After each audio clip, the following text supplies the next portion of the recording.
Aloha, welcome to Truth in Movies. Today we're doing Pitch Black. So we're going to do all three of the Riddick movies, starting with this one. This movie, in a nutshell, basically is going to show you a lot of really interesting stuff, especially pertaining to the plasma apocalypse and the symbolism that we talk about here on my channel quite often, especially the character of Riddick, who's basically showing you what types of, superpowers can be inherited after surviving the apocalyptic event that I call the plasma apocalypse. What's up, everybody in the live chat? All you future people, good to see you. Let's jump right into the movie. So Pitch Black starts off, brought to you by Universal. Now, this old Universal logo, it shows the world, and look at all the light that's coming out of this world. I wanted to point this out because they have all this light that's sort of beaming out of the world itself. So what this is showing you is showing you the red sky. Right now, we live under the blue sky. The blue sky is when all the light retracts. We live in a dark world. Whenever we go through another apocalyptic cycle, that light reverses and it comes out of the world, which is showing you like in the forms of beams of light that shoot out of cavernous entrances that lead down into the hollow recesses of the earth itself. Hey, Brian Tisdale joined the Good Vibe Tribe. Good to see you, Brian. Thanks for joining us today. All right, so I've found that when we watch movies, pay attention to these companies that bring you the movie, because hidden within their logo, the way that they present it, usually it's giving you a heads up as to what the gist of the entire movie is going to be focused on. This is going to be focused on a world, which is our world, which is more of the red sky world, the desert world. We'll check it out here in just a minute. So, brought to you by Universal. Another thing is that this story that we're about to learn is universal across the universe. I personally believe in something called the fractal verse, which is all of the things that we go through here on this earth, other earths out there, other worlds, other realms, if you will, go through similar things just like we do. So it's a universal story. It's something that if you were to hop from planet to planet or from realm to realm, others would probably be familiar with the story that we're going to talk about. Also brought to you by Interscope, which is really interesting, especially that they show you this light. They really put this light in your face. The light is going to be key. We started off with the light of the world, the beams of light that shoot out of the world. Now they're showing you the light, which is a sort of a subtle clue to stay in the light, to look at the light, which is a theme from the movie itself. It's really interesting too, given their logo, sort of a world type circle there with like a hollow portion on the inside. That's really interesting because if we check out the etymology or the roots to the word Interscope, we break it down into inter, which means basically, it says it comes from the Proto-Indo-European root word in, or inside of, and the Latin word terra, in terra, which means inside of the earth, in the earth, or the hollow recesses of the earth, right? And that brings us to our title today, which is Pitch Black. Now, check this out. The way that they show you, the opening credits are going to be exactly how they wrap this movie up. If you're paying attention, you'll see like the sort of rings of this planet or whatnot. And the system that we're looking at is really interesting too. So we start things off by meeting our main character, Riddick. We're going to learn more about Riddick as we go. Riddick says, they say most of your brain shuts down in cryosleep. Now, cryosleep popped out to me because it's actually come up a couple of times in our Truth in Movies as well, right? Whenever people are frozen to the point of where they just go to sleep and then they wake up later on, usually they're in some sort of a frozen capsule or they're under glass or something, just like whenever we watched AI, artificial intelligence, right? There was another example of that. So let's check out the word cryo one more time. Cryo comes from the Latinized form of the Greek word kryos, which means icy cold, and it's related to krieros, which also means chilling, or it basically comes from the Proto-Indo-European root word kryos, which means to begin to freeze or to form a crust. Now, one of my theories about Kris Kringle is that that's why he was named this Kris, Santa Claus, Kris Kringle, etc., is because he's from the North Pole area. So whenever you see that word cryo, it means frozen. It means cold, which is going to come into play later in the movie too.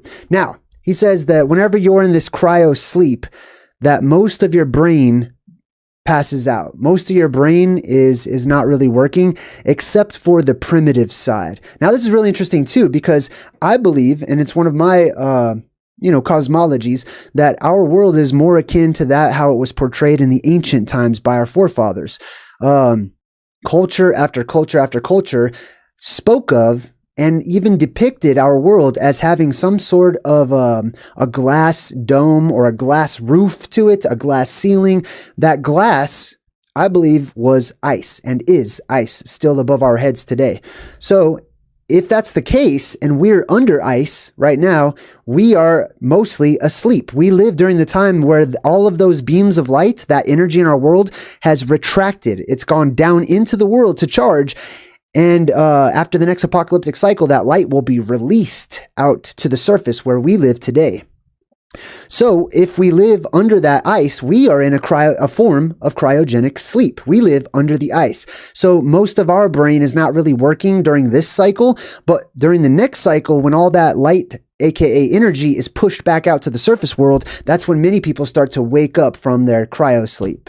All but the primitive side falls asleep, the animal side. Now this is really interesting too, because Riddick, they say all throughout the movies how much he sort of is animal-like in his nature. So he says, no wonder I'm still awake. No wonder I'm still awake, right? So check this out. He's in this ship, which symbolically is just a small version of our world, right? Riddick is the light-filled being. Okay, he represents somebody who has light on the inside. While he's sitting there awake, he can't sleep. All of his crew members are totally passed out. You'll see them in just a second, but he represents the animal side. Now, we've been conditioned and taught that the word animal basically means a dumb beast, something that doesn't have a spirit or a soul. I've heard many people actually speculate and talk about how they don't believe the animals have souls or spirits. Hey, Jonas, welcome to my channel. So let's check out the word animal and see what it means. If we look at the etymology of the word animal, it says from the early 14th century, meaning any sentient living creature, including humans. From the Latin animale, living being, a being which breathes. A noun use of the neuter of animals, which is an adjective, to animate, living, of the air, from anima, which means breath or soul or a current of air. So really the word animal conveys breathing and having spirit inside of you, basically. A living, breathing creature, a sentient, living, breathing creature, right? So I like that comparison. I like how they treat animals and how they sort of give a new twist on looking at animals as equals to humans, at least that they have souls and spirits and stuff. So let's check out his crew, right? First we meet one of the religious characters, one of the more religious people. This guy's Islamic, and he's on his way to a place called New Mecca, and he's traveling with this sort of cargo ship, and he's in his sleep too. He's passed out. The other characters in the movie are all passed out. And they're in cryosleep, which is like this cold, frozen sleep, basically, where most of their brain is not working. Now, if this relates to our world, these are sleepwalkers. These are people who in their minds believe that they're awake and that they're alive and they're doing stuff, but in reality, they're mostly empty. They're mostly like charging, basically, and waiting to wake up. And he says, here's my real problem. Mr. Johns. This is Mr. Johns, planning to take me back to Slam. Now, Slam is a short form for Slam City, basically, which was this type of lunar penal colony where Riddick was. Riddick is accused of being a murderer, okay? So they have him locked up. They're transporting him. All of the bounty hunters in basically the galaxy have been looking for Riddick, trying to capture him because he always has these ridiculous bounties on his head. But what you're going to see and come to realize throughout the course of this trilogy is that Riddick is not a bad guy, not whatsoever. He's labeled as a murderer, but that's not really true. I mean, he's killed people and stuff. However, the people that he kills are usually very bad people, and he's had good reason. And the good people he leaves alone. You'll see. So he's planning on taking me back to Slam. And then they show you as they're on their trip and everybody's passed out, all of a sudden there's a hull breach, some space rocks or whatever shoot through, and all of a sudden there's a depressurization, right? You see how over here it says atmosphere loss? This is where we begin the excitement. This is where we transition in the movie from one realm or from one norm in our world, which is going to be portrayed to you symbolically in the movie as a different world, from one norm to another norm, right? To a new norm, from one age to a different age. And that all begins with depressurization. It all begins with atmosphere loss. And then gravity starts acting funny on their ship and stuff too. So you can see that they have all these other passengers that are up there. Everybody's starting to wake up. After the depressurization, all those people who were in cryosleep, they all start to wake up. Exactly like we've talked about on my channel, where the world goes through a depressurization, and all of that energy, spirit, soul, light enters into our world, and it has an effect on us, and we all start to wake up, and we all start to see things much differently. Now, one of the girls who was a passenger's, Carolyn, I believe her name is, she wakes up and she says, oh man, we're hemorrhaging air. Something took a swipe at us. So like we talked about, the air getting sucked out, that's how we kick things off. So this is representing an apocalyptic event on a small scale. It represents our world going through depressurization. Now, their ship starts falling, starts getting sucked into this other world that they happen to be near, and it starts falling down into that world. And then the computer says, rate of descent beyond known limits. Now that's also really interesting that they chose to give the computer these lines in the movie. Beyond known limits. Those are the pillars of Hercules. Beyond the known limits of our world, you cross into the underworld and you go into the hollow recesses of the earth. Hey, what's up, Living Waters? Good to see you. All right, so that's where they're headed right now. They're headed beyond the pillars of Hercules in our world, symbolically speaking. Now, we're going to get some more context for that. One of the pilot dudes, he says, he's checking out, he's like scanning the planet that they're about to smash into. And he says, all right, well, it's largely cinder and gypsum with some evaporite deposits. All right on. Hey, thanks everybody in the chat. I appreciate you, Nagagato. All right, now, he says that the land that they're about to land on is composed of cinder, keep this in mind, right? Cinder, gypsum, and evaporite deposit. The land that they're about to land on, you can see it's all very hot, desert looking. It almost looks like it's a sun or something, but it's really not. It's just a hot world. And it's made of cinder, gypsum, and evaporite deposit. So let's check this out real quick. What's cinder? Cinder is partly burned coal or wood that has stopped giving off flame, but it still has combustible matter in it. Why is that important, and how does it relate to our world transitioning into the world to come? For two reasons. One, the sun, our sun up there in the sky, that point of focus gets hotter and hotter and hotter. And as it gets hotter, it starts to change color. As the pressure in our world continues to increase, that sun up there, that focal point will get hotter and hotter. As it does that, it starts to actually change color.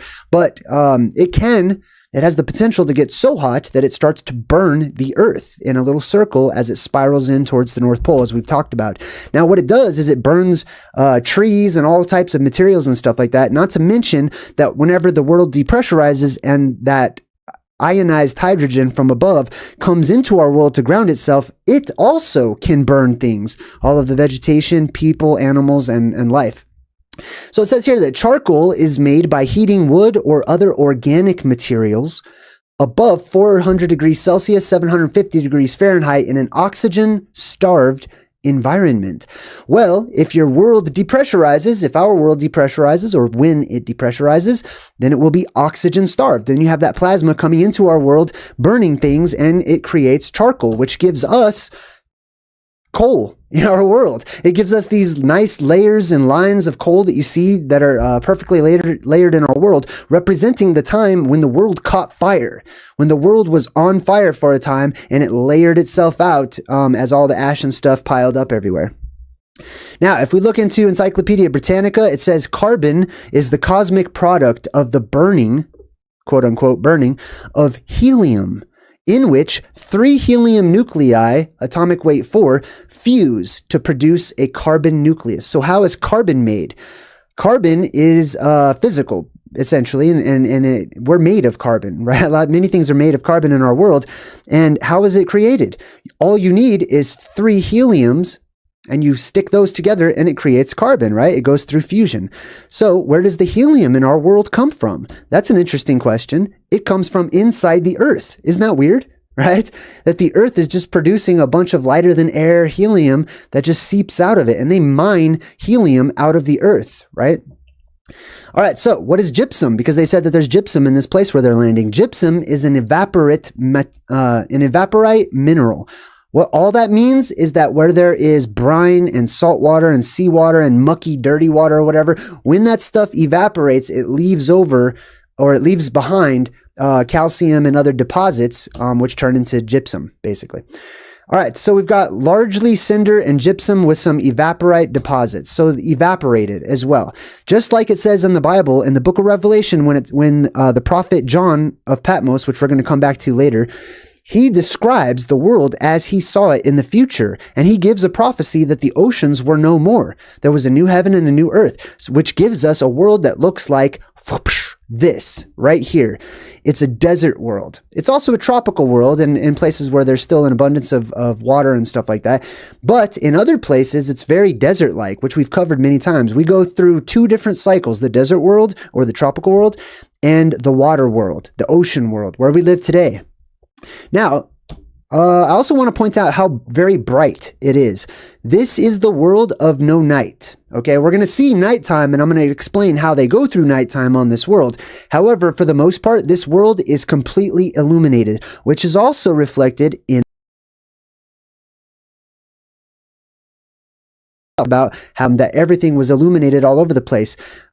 Because of the Hyperborean electrical arc that happens up towards the North Pole, it illuminates and it shoots light through all of the fog, because remember, when the world depressurizes or the atmosphere depressurizes, it makes mist. It makes fog all over the place as the atmosphere is rapidly pulled apart, and it turns into like a watery atmosphere, very mist-like. And that electrical arc at the North Pole pierces through all of that fog, and it lights up everything so much that there are no shadows anywhere.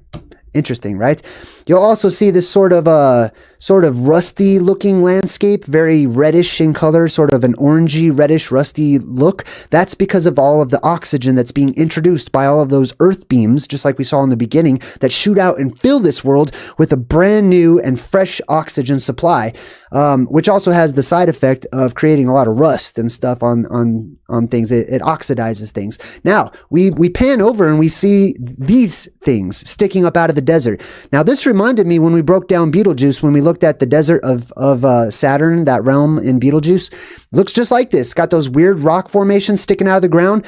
These are Fulgurites. Fulgurites are whenever you have lightning, or it could be strong electrical cosmic discharge that's coming down to our world and literally pulling up the sand and the mud and stuff. And then the second that it touches the electricity, it petrifies it. It freezes it in time and hollows it out, as you'll see.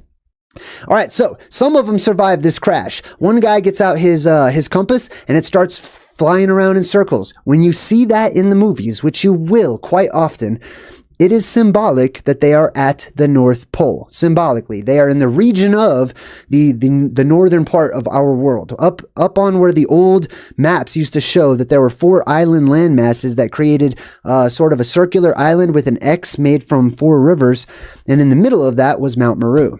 And that's how you know that you're there, because the compasses won't work, right? When you're in the very middle, the compass actually just wants to swivel around because north is all the way around you. So he takes out his compass. He's like, man, that's weird. And you see that he's got like this badge. He's sort of dressed up like he's a cop or something. This dude represents space cops, okay? Now, this particular space cop, you can see right above my shoulder here, he's got this badge. Take a look at that badge. That badge represents the land at the North Pole, where the fallen angels land, where those otherworldly beings land, because they descend right at the middle, right where that hole, that depressurization point blows open. There is now a hole in the sky where we can leave and others can enter in. So all of those fallen beings that float on down, they land right there in the center, right there in the middle, and they typically set up shop right there at the North Pole where those 4 islands are. Oh, Nagagato. Hey, thanks for the donations. I appreciate you. All right, cool. So he's like, that's really interesting, right? That the compass is spinning around. Now listen to what they say. They're all starting to look around and see where they are and get their bearings. One character says, is anyone else having difficulties breathing? That's another sign. It's another symbol of what you can expect when we go through worldwide depressurization is that the atmosphere gets sucked out. A lot of the oxygen stuff gets sucked out. It will be replenished, but not instantaneously. So at first, it may be difficult for some people to breathe. You'll have to actually exert a little bit more effort in order to breathe. It'll be like you're in a high altitude or something, right? Like that. And then she says, yeah, I just feel like I'm like one lung short. All of us feel like we're one lung short. And then the character Jack, angel wings, thank you all. Wow, everyone's so kind. Jack says, I feel like I just ran or something. So everybody's out of breath because symbolically they've gone through this depressurization event leading to the desert world, the red sky, etc. And then another character says the whole bloody container's upside down. It's all topsy-turvy, which is something that I picked up on because it's our world is a container. Okay. When they talk about the box, right? Especially when I say things like think outside of the box, a box is not just a cube. It's not rectangular. It doesn't have to be. All a box is a container. That's all it is. So this guy says that the box or the container is upside down. It's all topsy-turvy.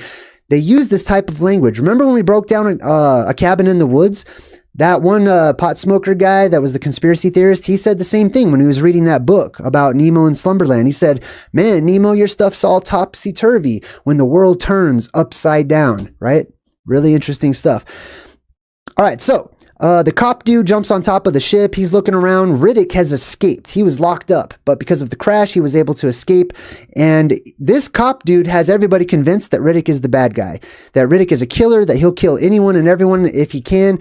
And he comes from a race of beings that are actually human, called the Furyans. We'll take a look at Riddick's race here in just a bit. Now, they look out. One character named Jack, right here next to me, says, wow, there's 3 suns and they all look off to the horizon. They look the other way. One sun is blue. This one right here, as you can see. Then you got a couple of other ones over here that are red.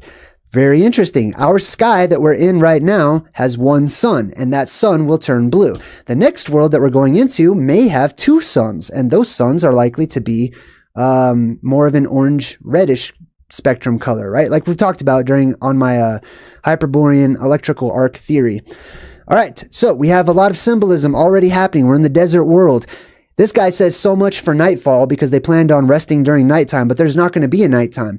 And there's no need for it because you don't need rest when your entire world is charged energetically. You're charged energetically, right? It has an effect on people too. So here's the rich guy. This guy represents all the people in our world who have it good. They're used to being served. They're used to not being doing any work at all or anything. So this guy's like, I'm going to miss my cocktail hour. Now we've got the 2 religious guys, the 2 new Muslims. I don't know what to call them in the future, but they're basically Islamic, right? And he says, we take this as a good sign, which I like. I like that. You see, they're faithful and they believe they're able to see a little bit beyond, the doom and gloom of the present moment. And then he says a path, a direction from Allah, which I like too. So they're seeing the good in things. Now, you'll also notice that the 2 people who see the good in things, they have turbans. They have their head protected, essentially, right? You also notice this when we broke down Terminator. I mean, not Terminator. That movie with Arnold Schwarzenegger. Damn, I just forgot the name of it. He goes to Mars. I'm having a brain fart right now. But anyways, in that movie where Arnold Schwarzenegger goes to Mars, he also wraps a wet towel around his head, just like a turban, in order to keep, people from reading his mind or figuring out his location or whatever, which is very similar in the world to come, especially in a world that's energetically charged and people have telepathic powers. Now he says, blue sun, blue water. Blue sun, blue water. The blue sun is our sun that's going to turn blue and become very fiery hot like a laser, and it spirals in towards the North Pole, just like we talked about. And then we have a lake at the North Pole, right at the very center, surrounding Mount Meru, that is possibly blue in color, like the Blue Lagoon symbolism, right? So now the blue sun comes out, everything's starting to turn blue, everybody's hot, they're all looking for water, and he sees these kids, they're all actually throwing these rocks, and he says, 7 stones to keep the devil at bay. So they have this tradition that 7 stones will keep the devil at bay. Now, from my perspective, the blue beam of the world that shoots out is more of the good energy, and that red ionized hydrogen that comes down is more of the devil energy or the satanic energy, the bad guy, etc. Now, it's not. It's just that, it's seen that way because of its effect that it has on people. Now, check this out. In the Nez Perce tribe, they have a legend. It says that Coyote changed the 7 giants into 7 devil's mountains, and then he struck the earth and opened a deep gash in its crust, Hell's Canyon, at the feet of the petrified giants. No more evil monsters from the Blue Mountains troubled children in the land of the Nez Perce. So there are many tribal stories about giants who were changed into rocks, specifically 7 rocks. I'm going to have to do another video to follow up on a phenomenon known as the Septon Trio, which is an area at the North Pole. And it's so strongly associated, these seven trees or these 7 mountains, these 7 rocks that keep the devil at bay are so strongly associated with the North Pole that the word Septon Trio, although it doesn't mean North Pole, has come to be so strongly associated with the area of the North Pole, which I'll follow up on another video. All right, so everybody's out looking for Riddick. They're all trying to figure out how to survive and stuff. They're checking stuff out. The rich guy wants no part of it. He just goes up on top. He puts up an umbrella. He's smoking a cigar, having some alcohol and stuff. He says it's amazing what you can do without the necessities of life, provided that you have the little luxuries. Now, this guy represents being in our time, like a survivor from our time who's used to just having the modern conveniences of technology and servants and people doing the work for him, etc. So this is how he sets himself up in the post-apocalyptic world, symbolically speaking. Now, the explorers are out checking out everything, and they come to this valley of all of these dead bones, the valley of bones all over the place. You see this? There's all of these monster bones all over the place. It almost looks like a stegosaurus or something, right? These harken back to the time of the giants when gigantism prevailed. Now, when we go into the red sky, everything right now is shrunk. It's all tiny. The pressure has increased and increased in our world, causing everything to become very small. When that pressure is released and new chemicals and gases are introduced, which aid in our development, our growth, and our healing, we grow to gigantic sizes. So does the flora and the fauna of our world. We're going to come back to gigantic insects and animals and stuff too. Now, he looks up and says, he asks what could have killed so many great things. Now, what could have killed so many great things, right? In our modern day, we blame it on an asteroid that hit one side of the earth and this explosion wraps around the whole earth and everything dies, which doesn't make sense to me that something hit on one side of the earth is going to just destroy only all the big things that walk around. I don't know. I have my own theory about that. Basically, it's the plasma apocalypse and things getting sucked up and out of this world, things becoming petrified from the cosmic discharges from above, earthquakes, drownings, all kinds of other things that could definitely do it. Mother Nature can do that, basically. Now, this girl, Carolyn, she finds this little hidden area. So there were people here before. They're all gone, though. They're all missing. And whoever was here before set up this sort of exhibit where it shows the local planets and the local stars and stuff. And she says, wow, that's interesting. There's no darkness in this world. Like we've talked about, right? There's no darkness in the world to come. Right now, you live in Dark City, okay? We live in a dark world. The sun is a little nightlight, okay? That doesn't mean that it's bright and we live in the world of light or anything like that. We live in the darkness, which is just that I'm thankful that we have a little bit of light that comes around every once in a while, right? But in the world to come, there won't be any darkness. It will be light all of the time for the most part. She says no lights because no darkness. So they didn't have any electrical lighting in this place anywhere because they had no need for electrical lighting. So if you start researching and you start looking at Antiquitech and old world technology and stuff, many times you might find something very similar. You might come to the same conclusions that these people did, was that our ancient world didn't really have a lot of light bulbs and light appliances and stuff like that because they did not need it. Because the world, the further back you go, had more light. Now we're descending more and more into darkness as we continue forward until we hit the apocalypse and then we enter into the world of light. Here is a verse from Revelation chapter 22 in the Bible. And it says, then the angel showed me a river of water of life, as clear as crystal. That would be like Camp Crystal Lake, symbolism too. Flowing from the throne of God. Now, we've talked about and broke down that throne, and we talked about and suggested that that might be very similar to Mount Meru, acting as the seat of the light that comes out of it, right? The throne of God and the Lamb down the middle of the main street. That's interesting too. Where this is located is down the middle of the main street. Now the Hopi have a prophecy talking about how there would be this blue star Kachina and it would remove its mask in the plaza. Plaza is another word for saying main street, basically, right? In the middle of the world. On either side of the river stood a tree of life. So you have two trees of life now that are being spoken of, right? This gives you the Hyperborean electrical arc theory of the anode and the cathode mountains, or trees or lights, or however you like to see it, that create an arc that wraps around that central island, or Eden, or Hyperborea.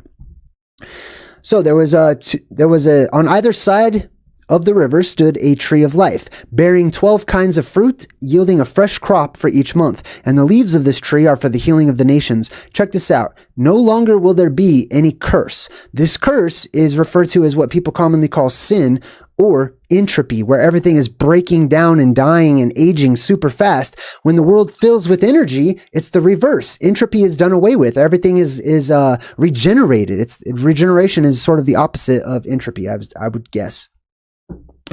All right, so there will no longer be any curse. The throne of God and the Lamb will be within the city, and his servants will worship him. They will see his face, and his name will be on their foreheads. There will be no more night in the city, and they will have no need for the light of a lamp or of the sun, for the Lord God will shine on them. Interesting stuff, right? That in the world to come, even the Bible says you don't need electricity to light up your house, or, you know what I mean, to light up your path or anything, because you won't live in a dark place any longer. And then he continues on, Revelation chapter 21, he says, then I saw a new heaven and a new earth, for the first heaven, or sky, and the first earth, or terra, had passed away, and the sea was no more. No more ocean in the world to come. Keep that in mind too, as we check out this desert world that they're in now.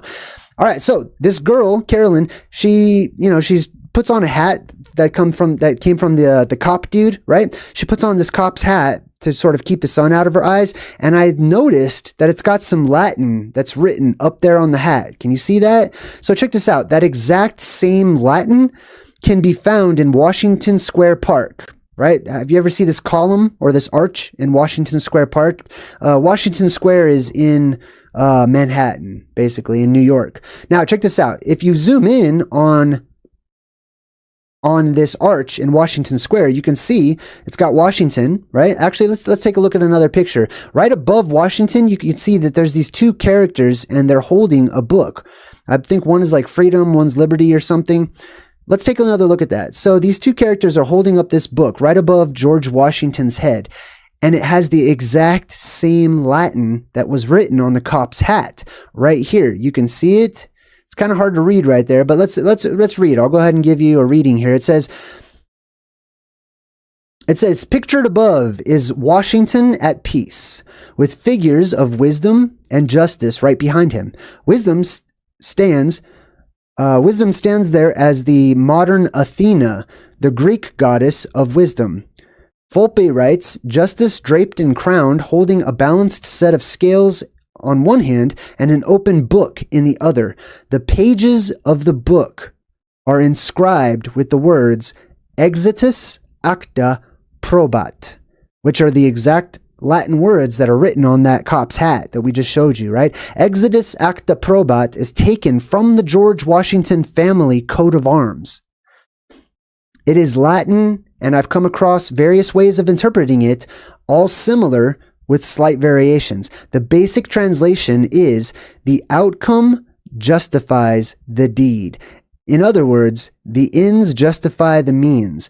That means you can do whatever you feel like doing, because it's justified in your mind, because the outcome is going to support what you did. Basically, this is a way that some people justify bad actions, okay? Selfish actions that people normally would see as being bad.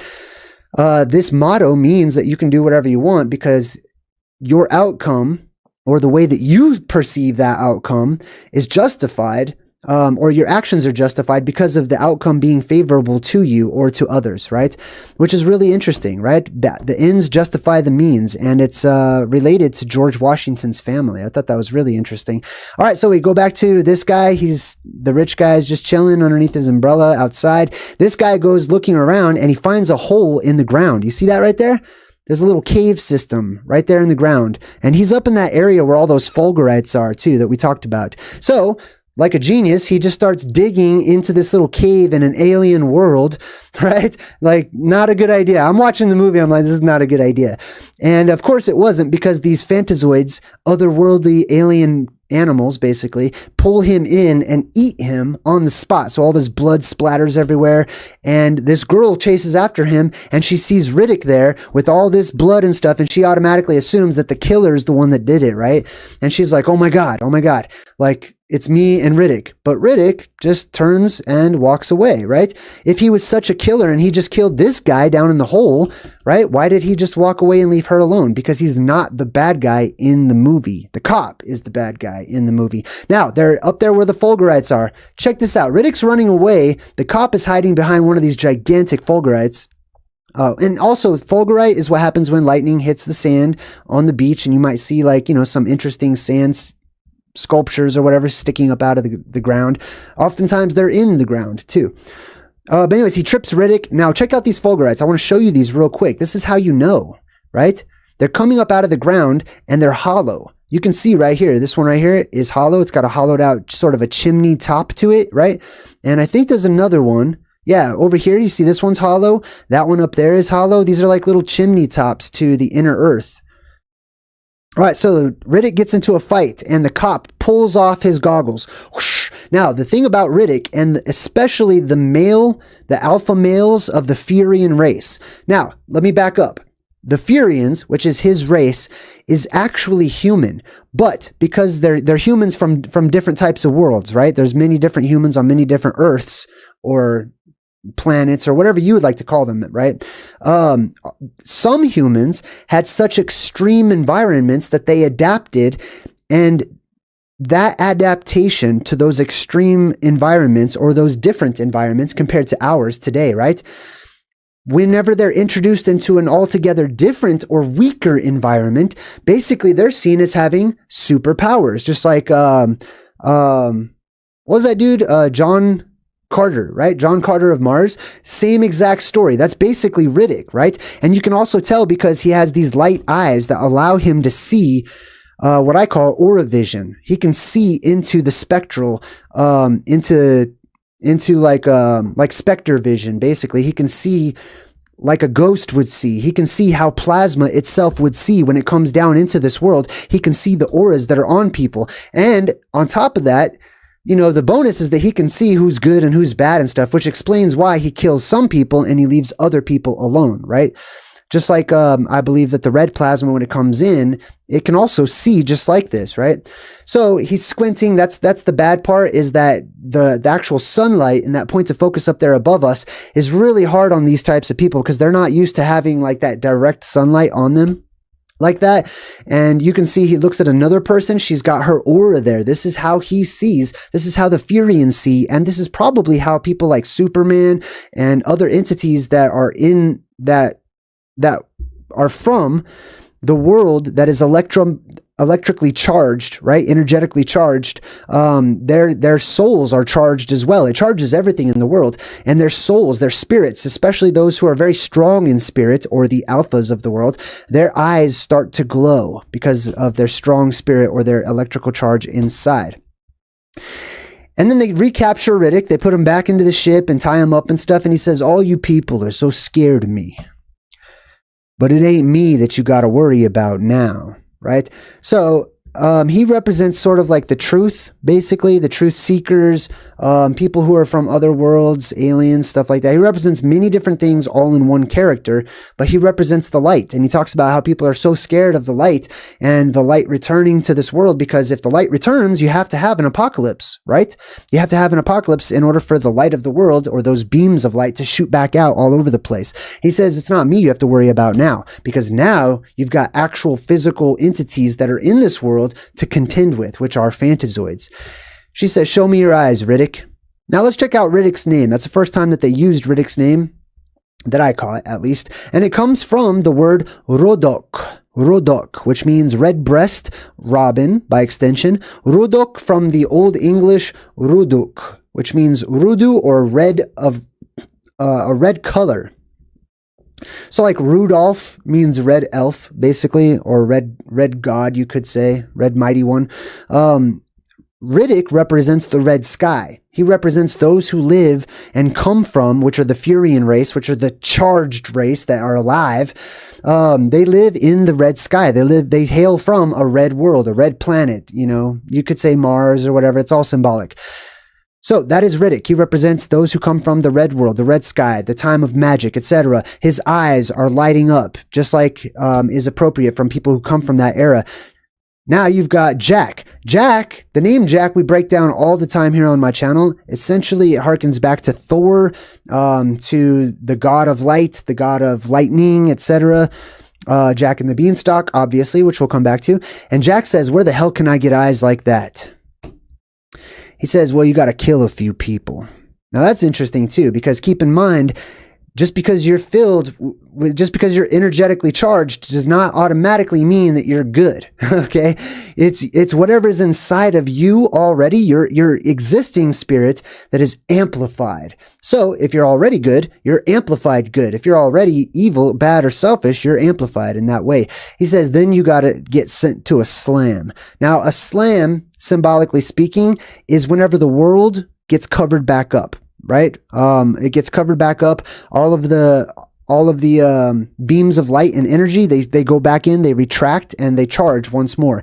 He says, where they tell you that you'll never see daylight again. That represents the world that we live in today, right? Where we don't see daylight, meaning space or the heavens or the light of God, right? It's being hidden from us. It's veiled from us by the sky itself, keeping us in the dark.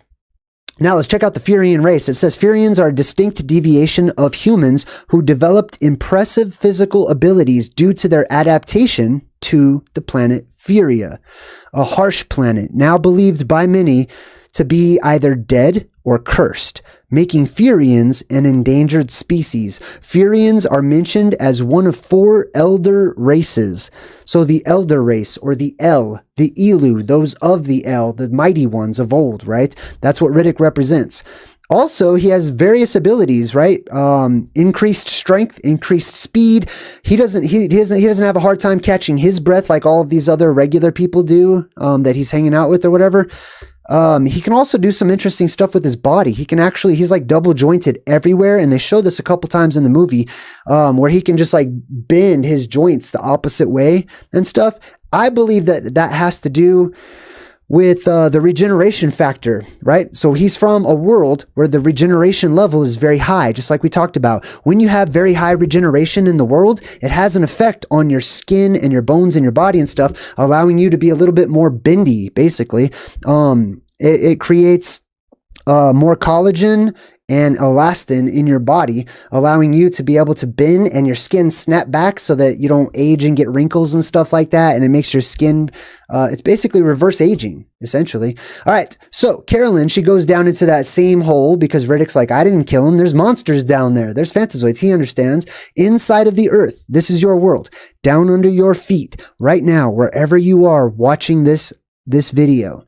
There are monsters. There are otherworldly beings and creatures and animals and humanoids that are so different from what you're used to that they would probably scare you if you just came face to face with them in the dark, in an alley, or in a forest somewhere, okay? That doesn't mean you have to be totally scared to death, right? Because we have all kinds of predators here on the surface, right? There are good entities down below and above, just as there are here on the surface. There's also evil or bad ones or predatory ones, right? All right, so she decides to just go ahead and crawl into the cave where the dude died. Not a super good idea. She's down there crawling around and she looks directly up. This is inside of one of those giant Fulgurites that I showed you earlier. And you'll notice they're hollow. The character even says they're hollow. Oh my God. She's very surprised by this. They're hollow because if you look up Fulgurites, right? I didn't do it this time. We did that during the Beetlejuice breakdown. But if you look up Fulgurites, you'll find that they are actually hollow. On the outside, they look like they're kind of dirty and sandy and stuff. But on the inside, they're glass and they're hollowed out because electricity was in the middle. When the electricity goes away, it just leaves like a cylinder of petrified material. And she says, well, whatever it was, it got Zeke and it nearly got me. So she's pulled back up to the top before the Phantazoids eat her. And he says, you finally found something worse than me, huh? Now, everybody starts walking. This image right here, I wanted to take a picture of it because it's symbolic that they're going from a world where they are now. They're about to go through an apocalyptic event. Now, in our world, these apocalyptic events take quite a long time, right?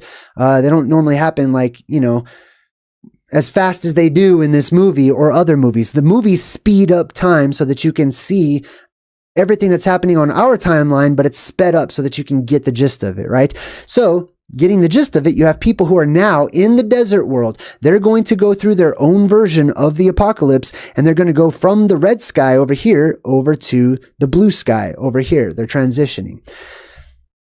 All right, so Jack loves Riddick, and Jack emulates Riddick. She wants to be just like Riddick, which is appropriate because of what her character represents. And Jack is a girl, by the way.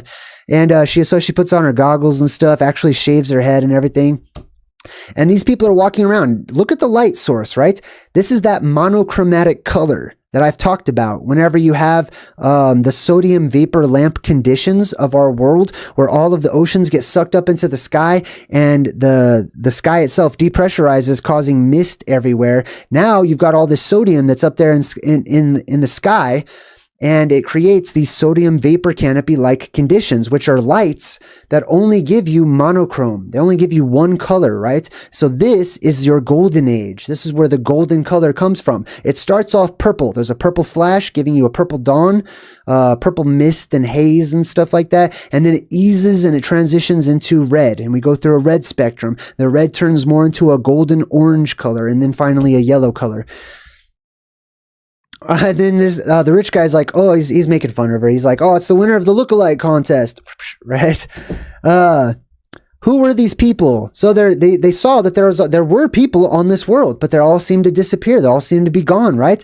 So the story is that these people, whoever was here before, the survivors from the prior age, that they all were trying to leave to escape an apocalyptic event, which was this eclipse that you'll see here in just a bit. But many of them, if not all of them, were eaten by Phantazoids. They said it's an advanced team that moves around from rock to rock. This is symbolic of those out there. I believe there are many Earths, many realms out there that are just like ours, and that they reach a certain point where they discover how to travel the stars. When they discover how the apocalypse works, how the world depressurizes, they learn the signs, they learn to watch the stars and the moon and the sun and everything. They learn and they wait and they watch for comets and meteor showers and stuff, and they time these things so that they can have their technology ready when the time comes, so that when the world depressurizes and the roof blows out, they can leave. They can escape this world, which is rapidly aging everybody. They can go back into heaven or into the heavens, into the Elysian fields, where they will be regenerated, where they will grow, where they will live a lot longer, right? And then they, of course, need to go back down into other worlds to resupply, to gather supplies and stuff like that. So they bounce from world to world. They're sliders.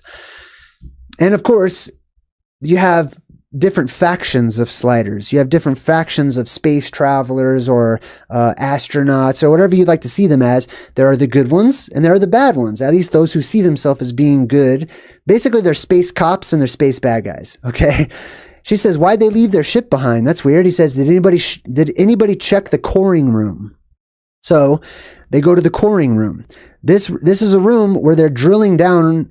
There's a hole that goes all the way down into the earth, and they call it the coring room. It represents the middle of our world, where there's an inner earth entrance, in Mount Meru itself, which we're gonna come back to.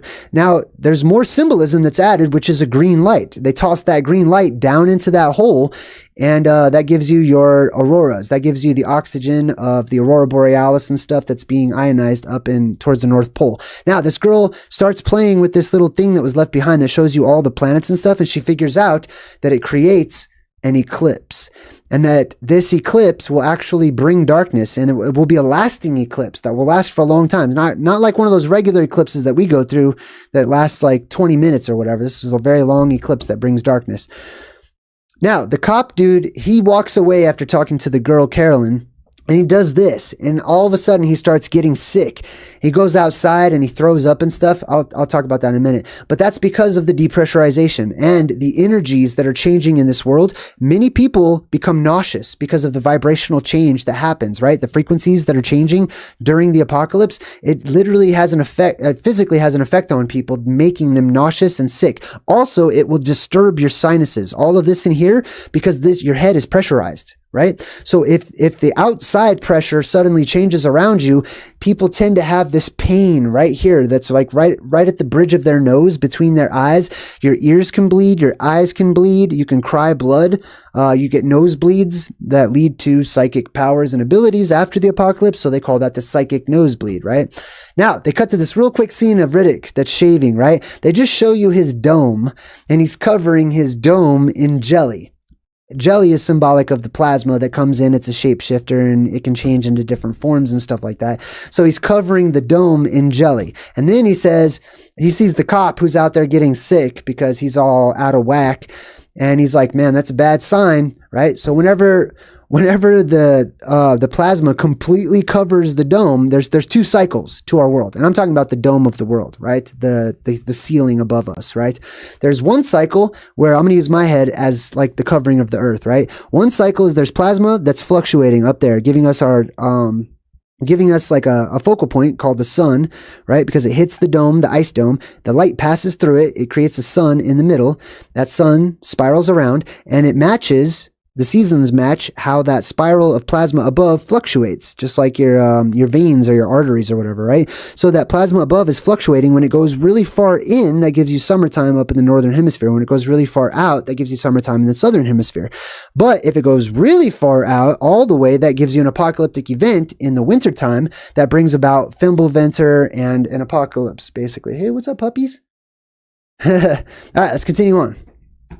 And then when it does the opposite, that gives you the summertime apocalypse, where the sun gets really bright and hot and becomes like a laser and burns the surface. All right, then he says, your Johns ain't a cop. He's got that nickel slick badge and that blue uniform, but he's just a merc. Now, merc is short for merchant. Okay. Merchants are people who are only interested in trading to get money, that they're trying to come up in the world, that they're trying to trade things to get more out of the deal. They're merchants. They had a stigma about them for being kind of scandalous and not trustworthy, because they're always in it for themselves. They're always trying to make a deal, right? To get the better out of something, right? So these are the mercs, the people who trade and whatnot. And these are your cops also in your world. Real life police officers all across the world. Every single one of them is a merc by definition. They are called police, which means policy. It's literally policia in Spanish, right? So they're policy enforcers. Policies are only enforced by corporations and businesses, so that they can enforce their policy, so they can get the money that they're missing out on, because ultimately they're merchants. This is called maritime law. It's also it comes from the Phoenicians and stuff too. All right, so this girl goes back outside. She looks up at the sky, and lo and behold, there is the beginnings, the makings of an eclipse that's about to happen. You'll see these 3 celestial bodies that will line up exactly like in the Dark Crystal, giving you this great conjunction, which brings about an apocalyptic event. I believe that there are 3 entities up there above us, that the sun, the moon, and a dark entity that we cannot see, affectionately called Rahu by many, are up there. And whenever the sun spirals inward, it will eventually line up. All of those things will line up right at the North Pole, And that will give us the great eclipse, the 3 days of darkness, as spoken of in the Bible a couple different times. All right, cool. So we got, this is just a cool image of it. This is sort of the Saturn symbolism. They've got like this double ringed planet or whatever. And this was a cool image too. I just wanted to share that with you. It's got that sort of golden age light and that glow to it. Jack's out there looking over at that Saturn type of a planet. Very beautiful imagery. This is also, I wanted to share this with you because you see how large that planet looks in the sky, right? That is exactly, or that is a form. What they're showing you is what it used to look like. It's cartoonified, of course, but many ancient tribal traditions speak about the time when the sky was lower. They talk about the sky being lower because it looked like the planets were gigantic right above them. It looked like the stars were just right up there. The sun, the moon, all that stuff was way low. So low that some legends talk about how the people had to come together and figure out how to keep the sky from falling on top of them and crushing them. So it was decided that they would all get poles, beams basically, and that they would all push at the same time up and up and up until the sky got higher and higher. And that represents the pressure building back up in our world during the red sky, when you see all of those beams of light that are shooting out from the earth itself, giving us sky beams, Jack's beanstalk symbolism, stuff like that. This one's super dark. I can't really see what that image is. Sorry about that. Man, these are really dark. I hope they're not all like that.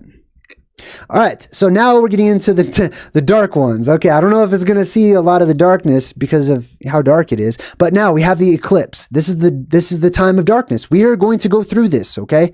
That sun up there that goes around, it turns off from time to time. It's been recorded many times throughout history.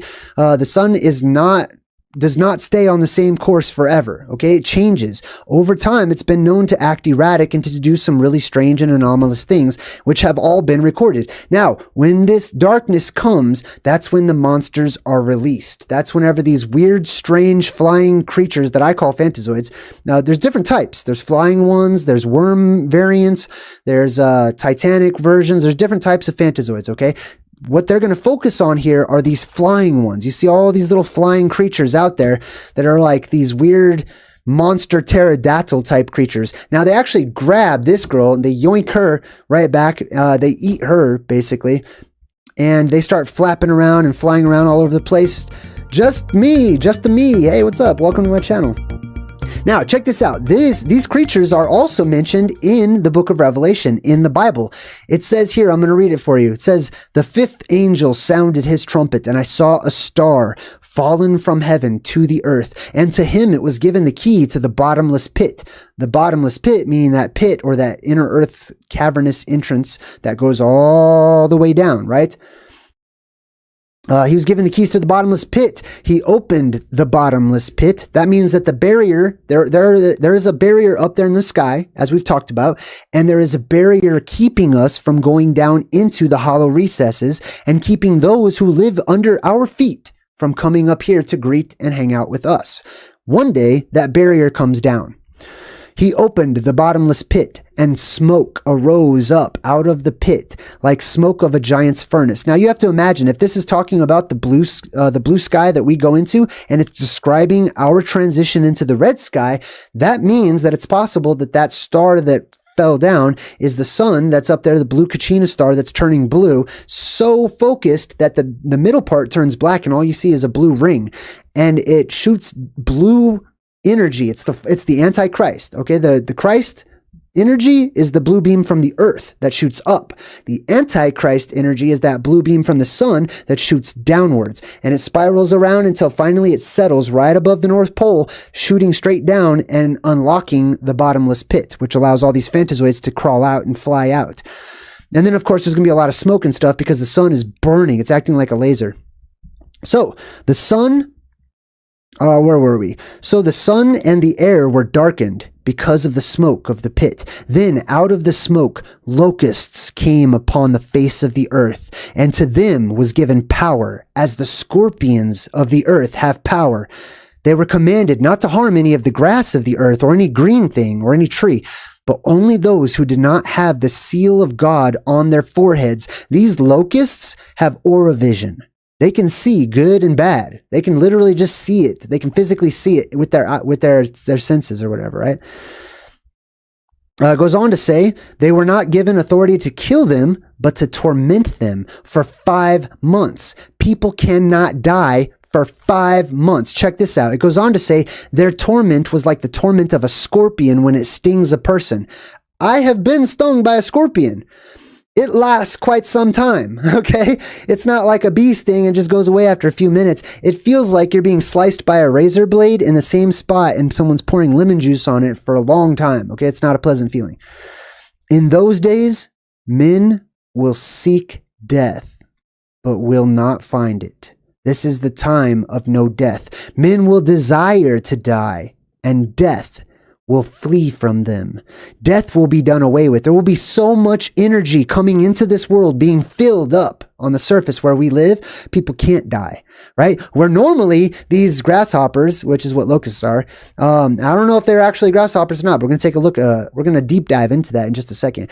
Normally they would kill people, okay? But they're not allowed to because people cannot die. You see, that's a time of no death. Now, this same exact trope is found in the movie, many movies, okay? I'm just going to point out a few just so you can get an idea. There's one on Netflix called The Silence, where you have to be quiet because there's all these fantasoid weird pterodactyl birds that are flying around that are blind, they can't see, but they go by the sense of hearing, right? Which we're going to come back to. There's also the exact same locusts, not just regular locusts, by the way.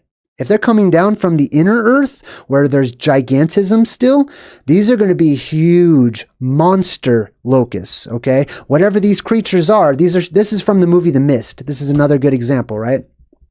Now this is really interesting. Let's check this out because we've actually gone through various locust swarms in our world recently. This is a little cartoon comic drawing of the time whenever, this is from 1874, there was a great locust invasion. Now check this out. I'm just going to give you the gist of it, but at least here in America, especially in like the Midwest areas, you had an invasion of locusts that was so great, so large and so vast that people didn't know what to do. There are eyewitness accounts of women whose clothes were eaten off of their bodies because there were so many locusts all over the place. The locusts, now check this out. I'm going to tell you the difference between a locust and a grasshopper, okay?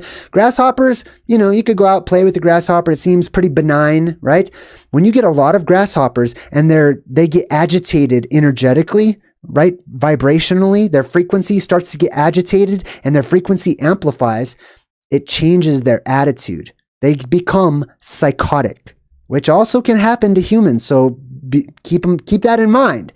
We live during the time where energy is being amplified right now, and you're going to see humans losing their damn minds, just like grasshoppers. They're going to swarm and become locust-like.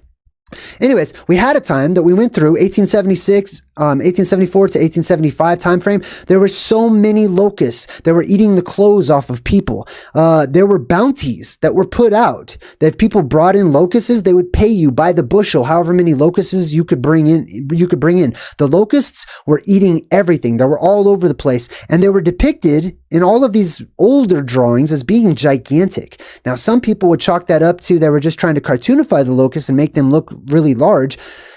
Could be, but could locusts grow to gigantic sizes? Yes, they can. So they were putting bounties out on locusts all over the place. Locusts were infesting everything. They were getting in everything. They were all over the place. They were blotting out the sun.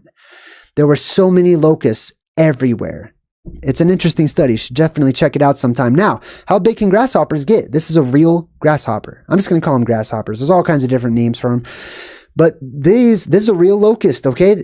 Today, in the blue sky, where we live in now, where everything's tiny, that's a giant version, right? Imagine when the conditions in our world change that allow insects to grow to gigantic sizes, specifically an influx of fresh oxygen via, however it's said, those blue beams, the ionized oxygen from inside the earth shooting up out of the earth, filling our world with fresh oxygen.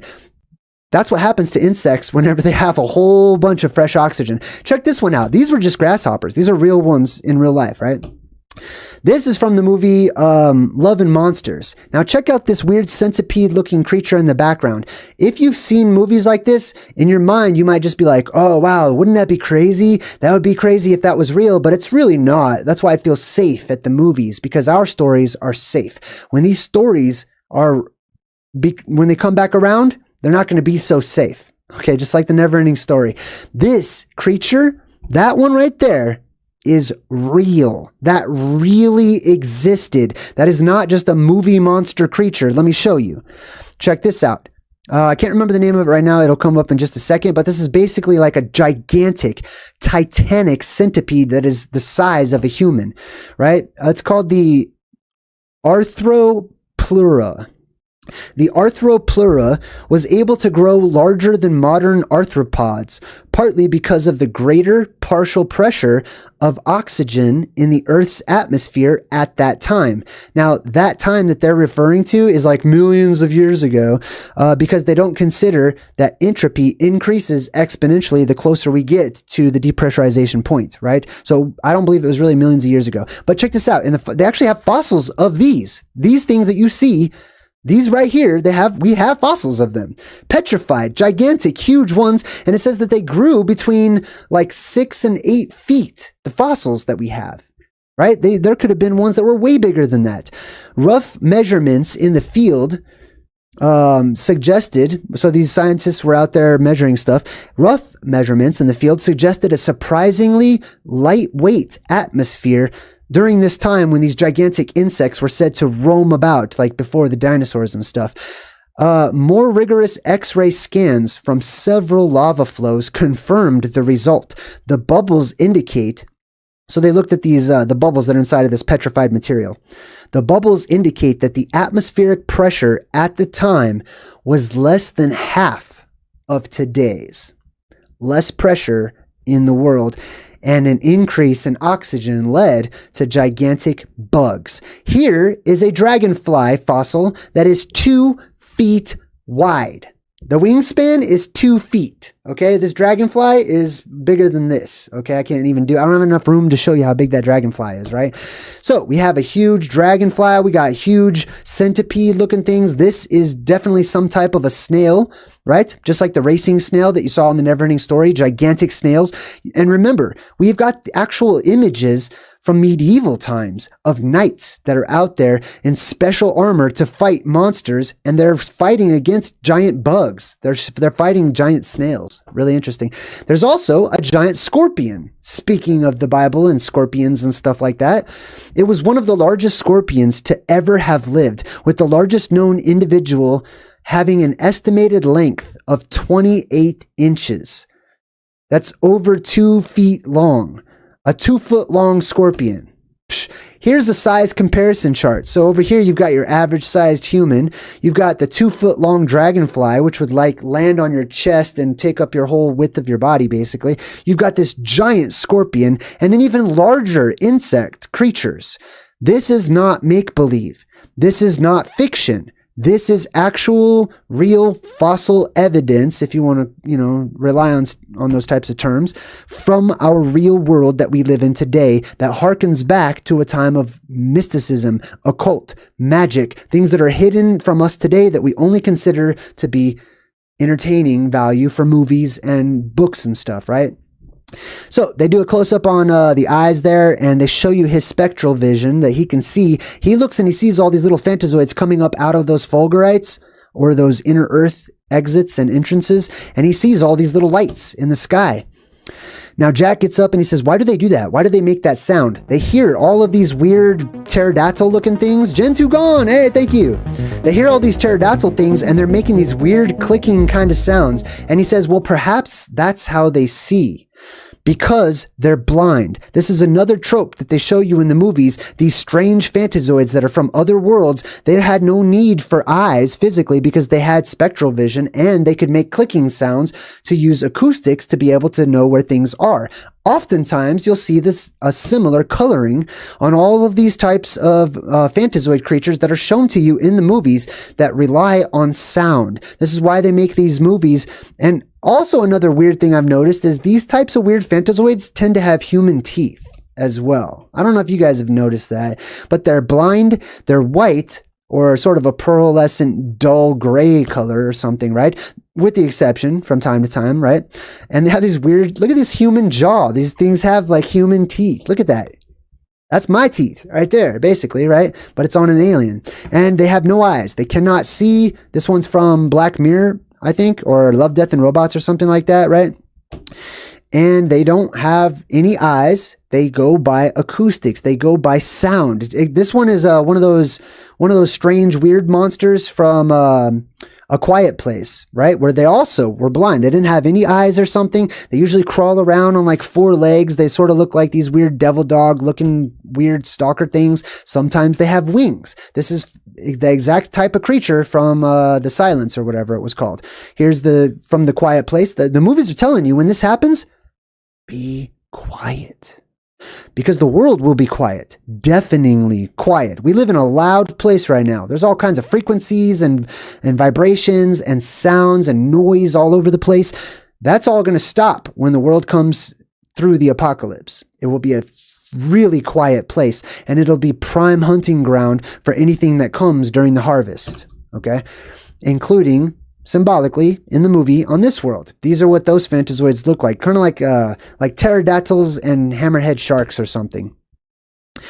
All right, so then they see one and they point their flashlight at it and it starts to burn. And they say, wow, it's like the light is scalding it. Light actually hurts them. This is why, symbolically, we're scared of the dark. This is why we like to turn on lights and stuff whenever we're out there in the dark, not just so that we can see things and feel better about, knowing what's there, but because light hurts these phantazoids. They are photophobic, just like vampires, right? They're from a different place where they don't have the direct light of this point of focus that we call the sun, and it burns their skin because they're not accustomed to living under these conditions.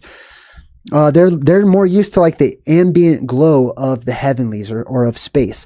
She says, we stay together, we keep the light burning. So collectively, all these people need to get from one location to another because there's a spaceship that they found, and they need to bring the light with them to scare away all of the phantazoids or whatever, right? So this is us, and this is the movies telling you or dropping you some hints. Stay together and keep the light burning. That's sort of symbolic of the light inside, okay? It's also symbolic of the eternal flame. The eternal flame is the blue beam that shoots out of Mount Meru, and you want that flame. You want that candle. That's like the candle from Encanto. You want that candle, you want that flame to continuously burn eternally for as long as possible, because as long as that beam is shooting up into the sky and that light of the world is shining, it brings about great byproducts and attributes that we benefit from, right? So they take the light with them. Now the light that they take with them just happens to be this bluish white color, right? Which is the exact same color of oxygen when it is ionized. Now one guy takes off. The rich guy. Remember that rich guy that was smoking the cigar and stuff? He deviates. He did not stick together. He did not keep his light shining or whatever. He leaves. He's like, this can't be happening. This can't be happening. So he does not believe it. He has no belief in what's going on, right? He can't reconcile the transition from world to world. So his light goes out. When his light goes out, he gets under attack. He becomes under attack. This is what happens to us. If your light goes out on the inside or it starts to get dim, most likely you'll start to experience what people call psychic attacks. Or, attacks from, it could be physical attacks, but we live in a world where the dark energies, they can see the bright lights that we are walking around, and they can see when we're vulnerable and our light starts to get dull or even go out, in which case we will be attacked. All right, so this dude gets attacked. He gets like stuck by one of these phantazoids. He got blood all over his hand. And then he takes out his lighter and he puts some alcohol in his mouth and he does this yoga flame, total yoga Street Fighter flame. And it lights up the area around him, which shows all of these white colored phantazoid creatures that are surrounding him because they realize his light went out. So they're going to eat. They're going to feast. They're going to attack, right? So that's a big tip. Somebody asked me about surviving the apocalypse the other day and whether or not it is important to, be a good person as opposed to a bad person. I say yes. It's not a guarantee that you won't die or anything, but it's very helpful. Even Riddick comes out and he represents somebody who is filled with the light. He's got all this green light around him. Now, this scene, I want to explain this scene. Riddick and the cop. The cop let Riddick go so that he could help him because Riddick can see in the dark. So they're like, let's let Riddick help us, right? So Riddick and the cop go way off ahead of everybody else, and the cop starts saying, hey, I have an idea. Let's sacrifice one of those weaker people back there and let all the animals jump on them while we escape. And Riddick's like, yeah, I like your idea. It's a pretty good idea, man. And then when they get far enough away, Riddick's like, whoosh, and he does not like the idea. He actually wants to use the cop now as a bait or whatever. So Riddick is he's a Furyan, okay? That doesn't mean he's weak. Just because you're filled with the light and goodness and happiness and peacefulness and you strive for the best in all things does not mean that you don't have that furious energy inside of you. You know what I mean? I call it righteous indignation, right? When you see evil and you're just like on fire, like, no, not in my house, not in my world. So he fights the cop basically under the green light, and he says there's one rule: stay in the light. And he says that directed to us. That's the only rule. That's like if there was 10 commandments, there wouldn't be 10, there would just be one. And it would be written by Riddick, and he would say, stay in the light. Keep your light on. Keep your light shining. That is your spiritual light, right?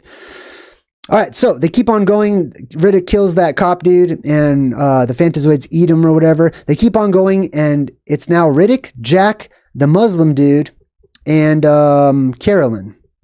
And he sees a cave, and he's like, Riddick's like, get in here, hide in this cave, hide in this cave. So he puts them in the cave, and then he traps them in the cave. He rolls a stone in front of the entrance, much like how Jesus, whenever he was crucified, they took him down and they put him into this cave and they rolled a stone over, right? That's because that is where Jesus dies, and that is where Jesus is born, is in a cave. It's the same cave too. All right, so they're in the cave and they're looking at this light, this flame. They don't want this flame to go out. Unfortunately, this flame is going to go out in the cave, right? This is an interesting cave because when that fiery light goes out, it illuminates. There's bioluminescence inside of this cave. There's these weird worm things. The Islamic dude just grabs some of these and just looks at them. I don't think that was a super good idea. All right, just touching all these weird Phantazoid alien creatures, these worm things on this other world. Well, in the movie, it turned out to be a good idea because they were able to collect these strange bioluminescent larvae or whatever and put them into jars so that they could use them as light, right? Now look at the color. Same exact color as the light that they were carrying earlier, because this is the color of ionized oxygen. It's almost like a baby blue white.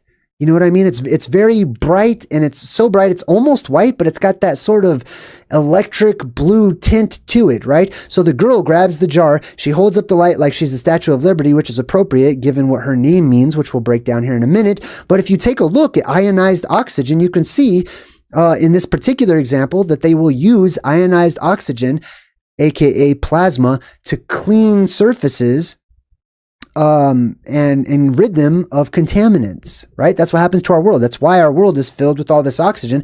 It is being decontaminated. Our world is dirty. It's full of litter and trash and toxins and stuff, right? How do you have a new earth and a new heavens if it's not new? It's cleansed out with plasma. Excuse me. All right, it says here, oxygen plasma reduces lines and wrinkles, treats abnormal skin conditions, and beautifies the skin. It mimics the body's ability to carry oxygen and active substances into cells. It transports oxygen to tissues and triggers the formation of collagen and elastin. Collagen is what allows you to have your skin and stretch and stuff. Elastin is what allows your skin to snap back, keeping that youthful, tight skin kind of appearance that is associated with youth. This is the fountain of youth that sprays out from inside of the earth. There's a lot of friction between the beam of energy that's shooting out at very, very fast speeds and the atmosphere around, which sort of rains down this mana that's electrically charged, and people can eat that, and they have all types of wonderful byproducts, right? Here's another example of ionized oxygen. This is what it looks like. They wrap that coil around it and they run electricity through it, which charges and activates the gases that are inside of that container. Now, physical properties. Check this out. In addition to oxygen being ionized and turning into plasma, did you know oxygen can change from a gas to a liquid at a temperature less than negative 218 degrees Celsius. That means that the melting point, negative 218 degrees Celsius, it can then be solidified. Solid oxygen has a pale blue color. Hey, Sage! Thank you, Sage. Super high five for the membership. Oh, I got hiccups. All right, so let's continue on. Oxygen can solidify if it gets cold enough. That's super interesting to me. And look what it looks like, right? It looks like a piece of ice, like a regular old piece of ice. It's almost kind of translucent too, right? You can see through it, but it's blue color. That's really interesting. It says scientists just broke the record for the coldest temperature ever measured in a lab. They achieved the bone-chilling temperature of 38 trillionths of a degree above negative 273 degrees Celsius by dropping magnetized gas 393 feet down a tower. Now, speaking of very cold places in our world, keep in mind there's oxygen in the air. Okay, right? Obviously, we breathe oxygen, right? So let's take a trip down to Antarctica, the coldest region that we know of traditionally in our world at the present moment, right? Now, there is a station in Antarctica which has recorded the coldest temperatures thus far. It was negative 126 degrees Fahrenheit, about 100 degrees hotter than what is needed to convert oxygen into a solid. Now, where is this place, right? This place called Vostok Station, one of the most remote research stations in the world, was established by the former Soviet Union in 1957, now operated by Russia. The station is located about 800 miles from the geographic South Pole. What does that mean? I find it to be very interesting. That means that if the coldest temperature ever recorded was at this particular station, which is 800 miles away from the South Pole, it stands to reason that if you transgress that limitation and you continue to the South Pole, that the air will get even colder. And as it gets colder and colder and colder, you eventually reach a threshold where the oxygen itself in front of you solidifies and becomes a wall of ice. Thank you. Thank you. All right. Anyways, so excited about all that. All right. So he says, so Carolyn, right? She got the little jar of worms that glow in the dark, little glowworms or whatever. And the other two were stuck in the cave. She was able to get out of the cave. She went to go get Riddick to get help to go back and save the other two who are waiting in the cave. They're safe in that cave from the apocalyptic events that are unfolding. Carolyn leaves that cave to go find Riddick. Riddick is like, save yourself, Carolyn. What are you doing? Right? Now, you'll notice this about Riddick. He tests people.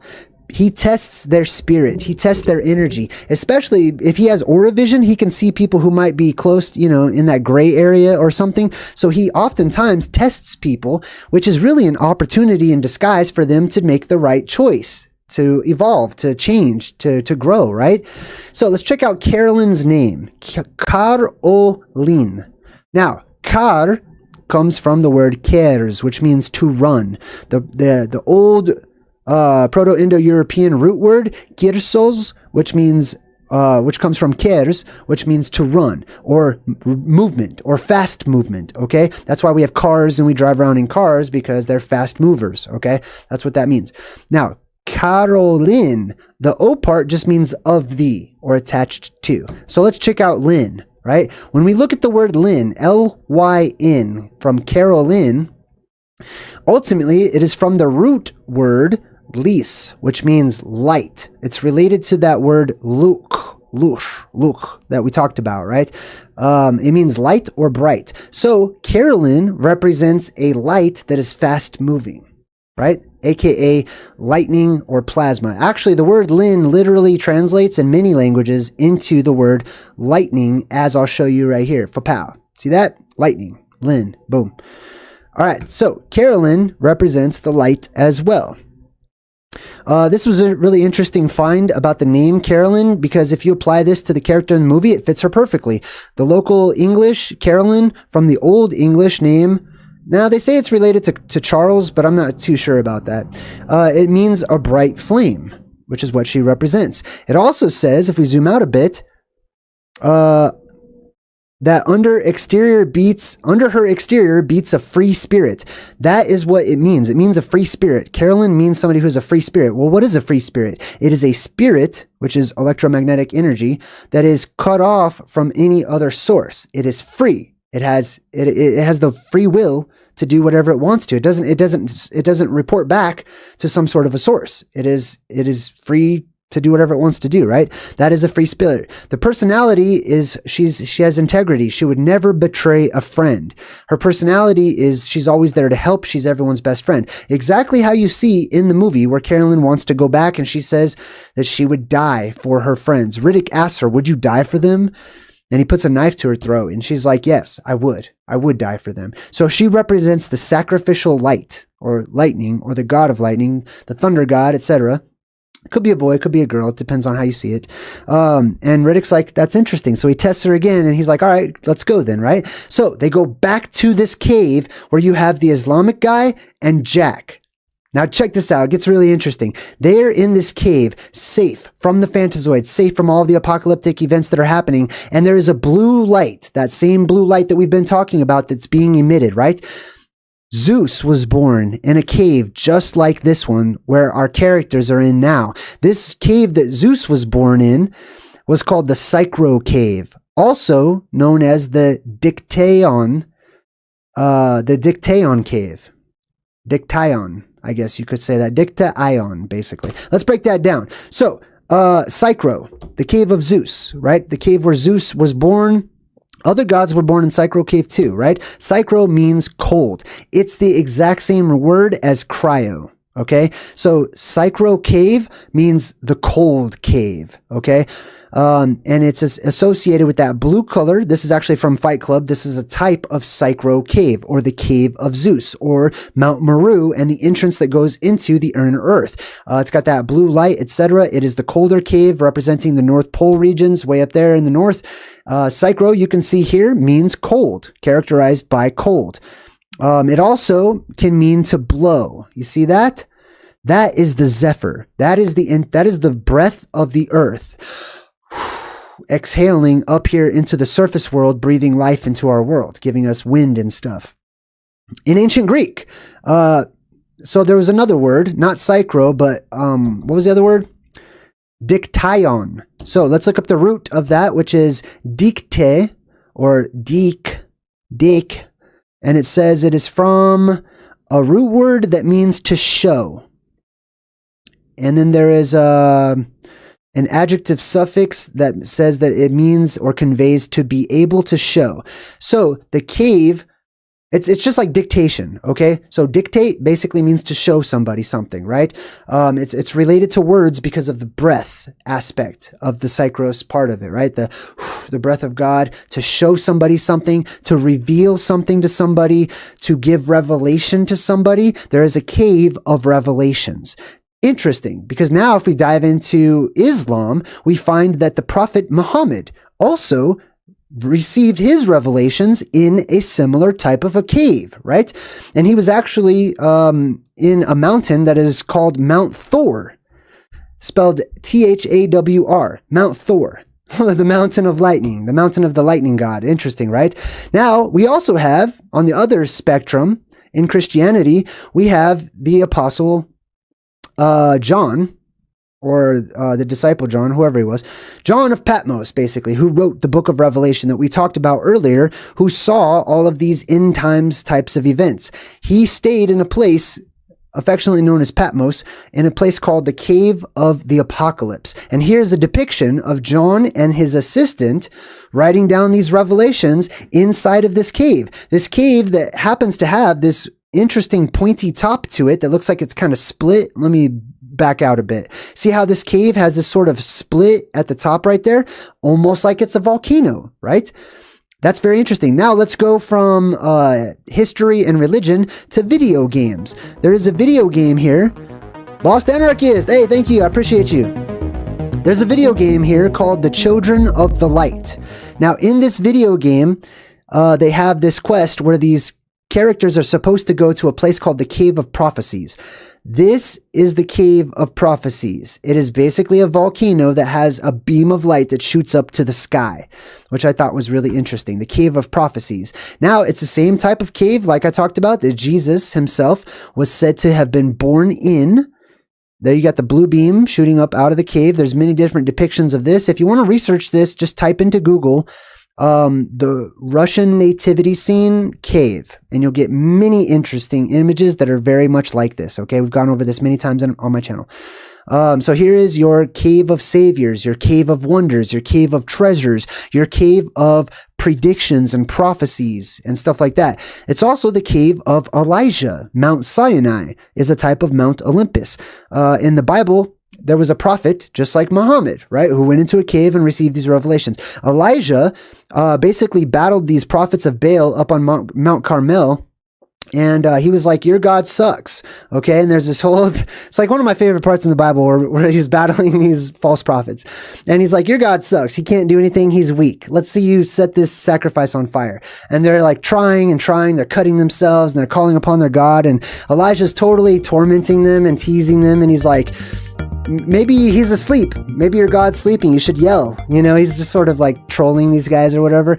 I didn't see who that was, but welcome to my channel. All right. So Elijah, when he's done, he's being chased by all of these religious authorities of the time who are subject to a woman named Jezebel. So Jezebel is sort of the queen of that age. She sends all these people to go kill Elijah. Elijah has super speed. Okay, I don't know if you know this, but he outruns like a chariot, which the root of that is car, right? He outruns a chariot. He gets to Mount Sinai and he hides inside of a cave and he's talking to God. And he's like, man, everybody's chasing me. Everybody's looking for me. That is the same story as the Prophet Muhammad. Exact same story. Prophet Muhammad went into a cave to hide from people who were trying to kill him and come after him and stuff. Same thing with Elijah. Elijah hides in this cave and God reveals himself and gives him revelations. He also sees electricity and there's a zephyr, there's wind and all kinds of stuff too. This is a really good artistic impression too. I like how it shows like rocks that are coming down from the sky with electricity too. And then he says, there is my God, Mr. Riddick. Right? So Riddick comes back. This guy sees him and he's like, are you ready to go? And he says, there is my God. Now that's really interesting to say that, especially saying Mr. Riddick afterwards, right? It's almost like he's calling Riddick his God, the light-filled being or whatnot, right? Or he's saying there, this place where they are is his God, right? This is the throne. This is the seat of God. This place, this cave where they're hiding out is the same thing as the trunk of the Yggdrasil, or the world tree, right? Where Leaf and Leifthrazir will hide out in the end times and they will be safe inside of the earth or inside of the world, inside of this tree trunk of the world, where they are safe from phantazoids and all of the apocalyptic stuff that's happening. All right, so Riddick goes and helps him out. Jack is like, I never had a doubt, which I feel was very important, not to doubt, not to be filled with that imaginative side that leans towards fear instead of towards confidence and creation. Right?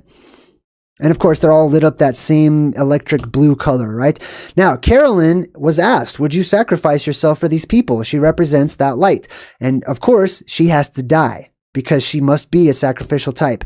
It's not human sacrifice per se. It is that light being sacrificed because now they're going through an apocalyptic event. They are on the desert world, which means they have to have their apocalypse in the red sky that we've already gone through, which gives rise to our oceans, which means the waters must come down, which also Elijah also talked about that in his story too, how there was going to be all these heavy rains and stuff that would come down. So the light goes away, the rain comes down. That's because the world was being filled with this blue oxygen. Okay. That blue oxygen goes up into the upper atmosphere during their apocalyptic cycle in the red sky.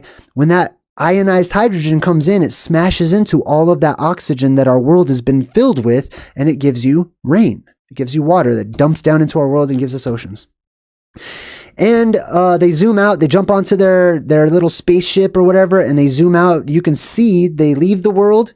It's just Jack, the Muslim guy, the religious guy, and Riddick. And they take off in their little spaceship or whatever, and you can see the eclipse. Now, symbolically, this is a hole in the sky, and this is their spaceship right here.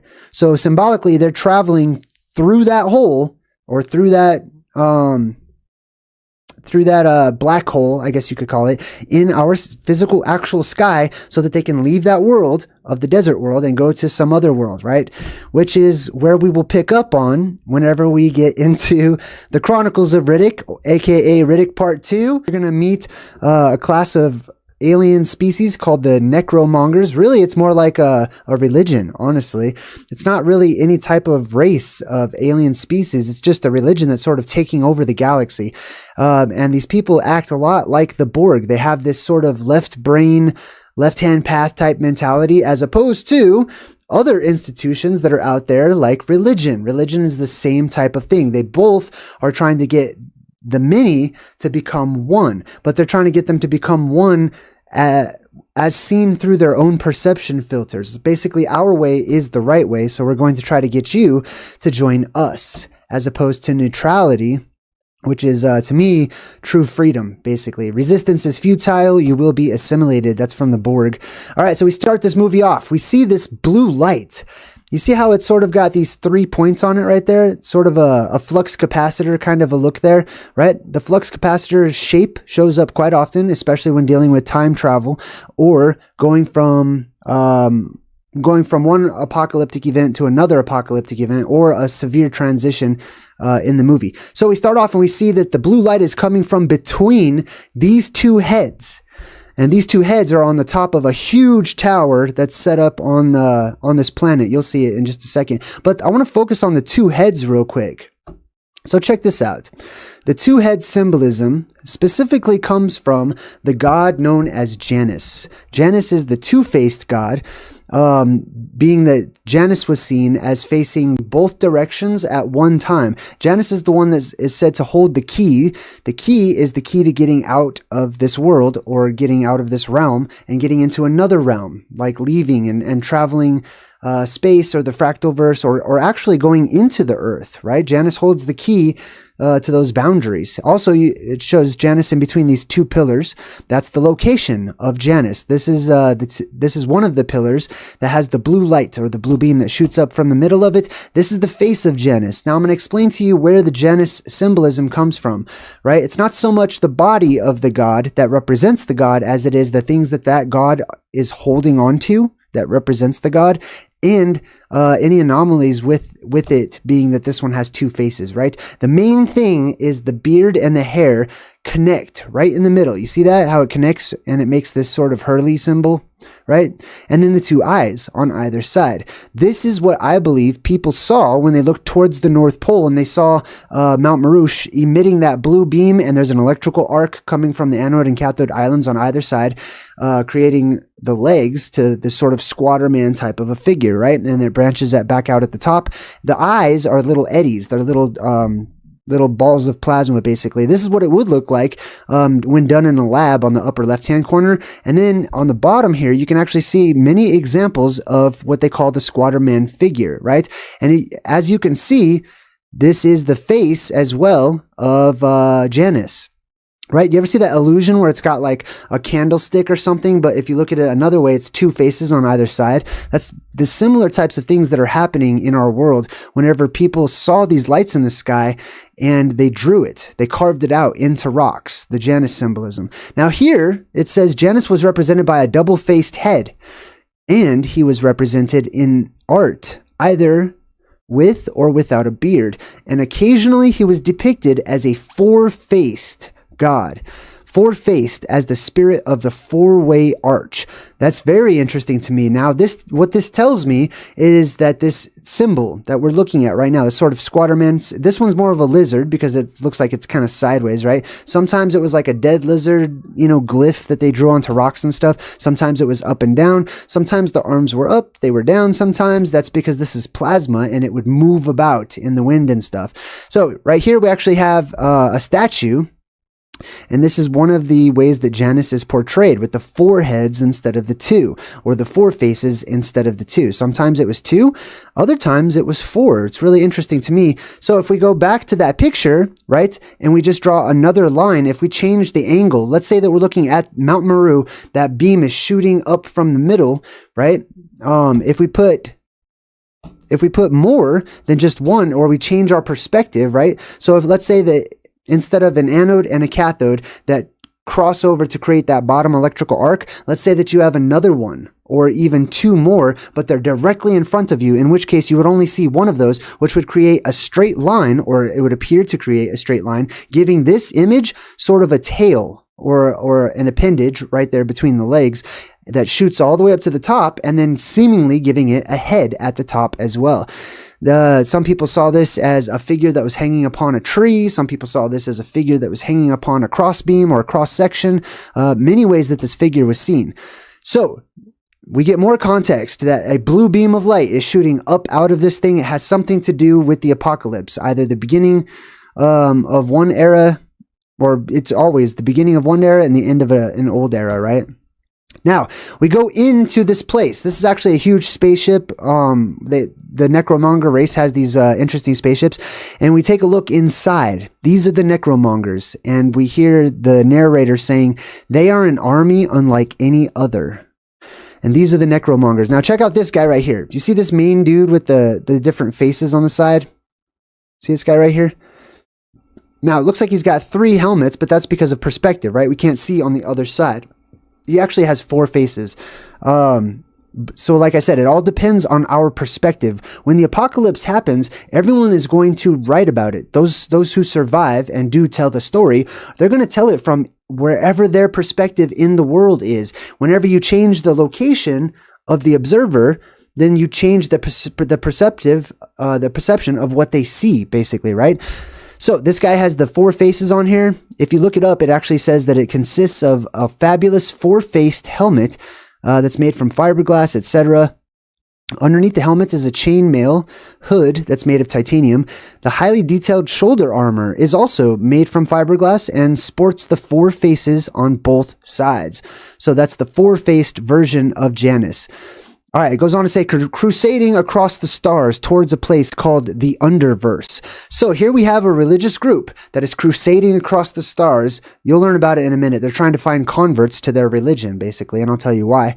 And they're looking for a special promised land. They're looking for some special place that they can go to that's much better than this universe, right? Now, when I look at this, I don't see an entire universe that has gone bad or anything. What I see are cycles, right, that people go through. Right now, we're living through a cycle where things are pretty bad. Entropy is kicked into high gear and it's increasing exponentially. And so this would be the bad times, and people want to escape from this particular situation because there's low lifespans, there's high sicknesses, things are not too great. So there are space travelers. There are people who I call fractalverse travelers, who understand that there are windows of opportunity that physically open in our world where people can escape, where they can leave, and other beings can come down in and visit with us. This is the recruitment speech of the Necromonger. It says, in this verse, life is antagonistic to the natural state. Here, humans, in all of their various races, are a spontaneous outbreak, an unguided mistake. Our purpose is to correct that mistake, because there is another verse, a verse where life is welcome or cherished. A ravishing, ever-new place called the Underverse. But that road to that verse crosses over the threshold. So what is the threshold? They have to get to this place called the Underverse. Now let me give a little backstory, okay? Way back when the Necromongers, before they became Necromongers, basically it was a group of religious fanaticists who took over an entire world and converted them all to their religion forcefully, right? Either they die or they convert.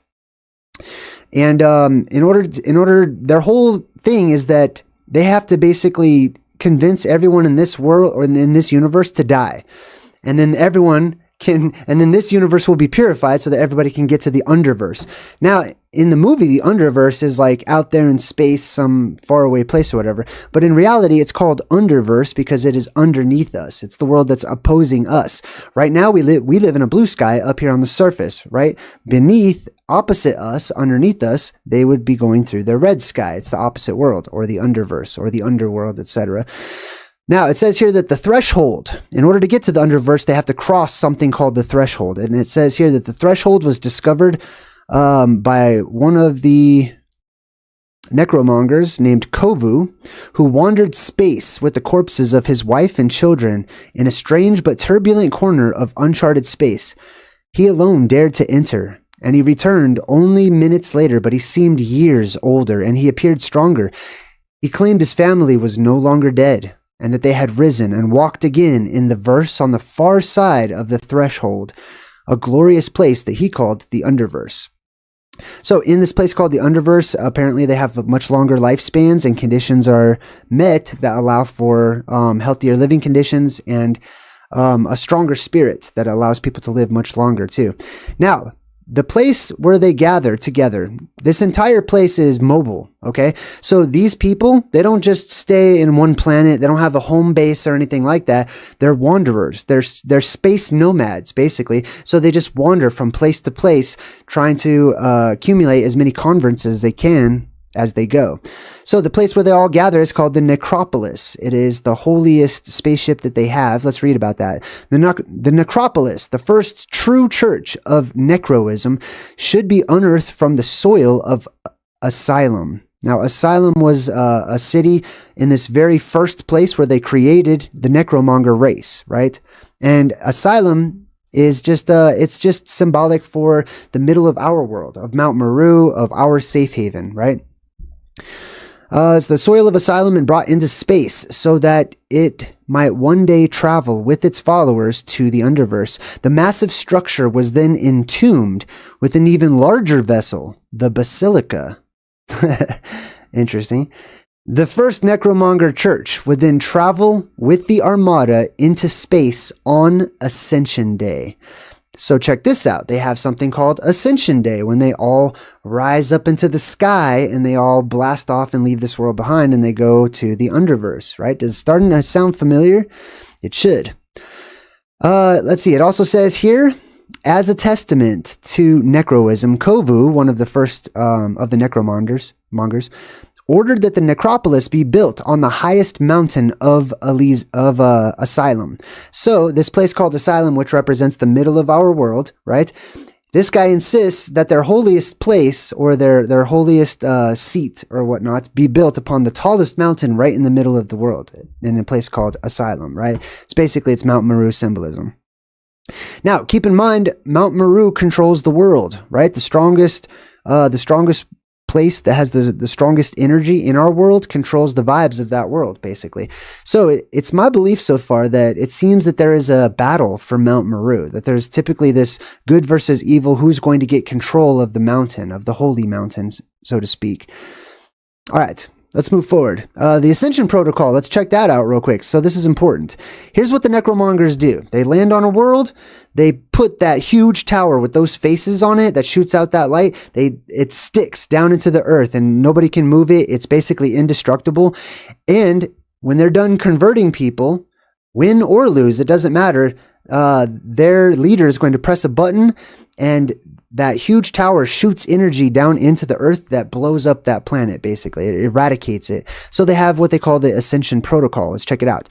The Lord Marshal, that's the leader of the Necromongers, would activate the Conquest Icons. That's the name of those huge towers with the multiple heads. He would activate the Conquest Icons on the planet's surface, which would send a wave of energy which would extinguish all life on a planet. This also reminds me and is very closely related to the 21 Pilots, right? The Necromongers, the 21 Pilots have been releasing for years now all of these strange esoteric symbols and stuff on their websites and stuff, sort of creating this backstory. Nico and the Niners is a good example of that. And here they actually shared this interesting map that they have for this backstory. Basically, this is the middle of their world. And they have a place down here called Necropolis. It's hard to see because it's way at the bottom here. But they have a necropolis on their map. There it is right there. Now, a necropolis, necro means dead, basically. Polis means pole, or a place where people gather, the post, right? And by extension, that means a city. So necropolis means city of the dead. Angel Wings, hey, thank you for your kindness. All right, so the Necropolis, the Necromongers are a little bit different. We'll check out that word here in a sec. So they're looking for their promised land. The Necromongers, they're called. So what does Necromonger mean? Necro means dead. What is monger? A monger is a trader, a merchant, a merc, a broker, somebody that is interested in getting money, basically, coming up in the world. So they're death traders. right? That's what they're called, the death traders, the death merchants. Hey, Gen2 Gone, thank you, I appreciate you. All right, it says here, this is the lever for him to push to activate the end of the world, basically, right? And as you can see, it's that T shape, right? Like the Norse have their hammers and all of these religious artifacts like the cross and the crucifix and hammers and various other forms of weaponry, arrows and stuff like that. This is what they are. They represent the blue beam that is there or it is not there. See, so it says that their leader went to the underverse and he became stronger and stranger, half alive and half dead. Now, when they activate this thing, there's like this ring of plasma up above it that's activated.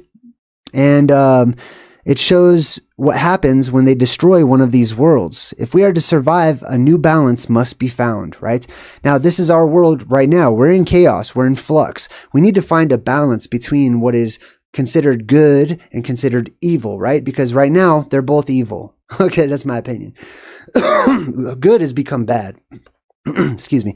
Good has become bad. Bad has always been bad. Now it's like, we're like Riddick. You know what I mean? There's some of us out there that we're the middle ground, where both sides are probably going to see us as bad because they're all bad. So it says, if we need to survive, we need to find a new balance. And then they show you that the blue light shoots up and then the whole world starts to catch on fire. You see all these little blue lights that are popping up all over this world?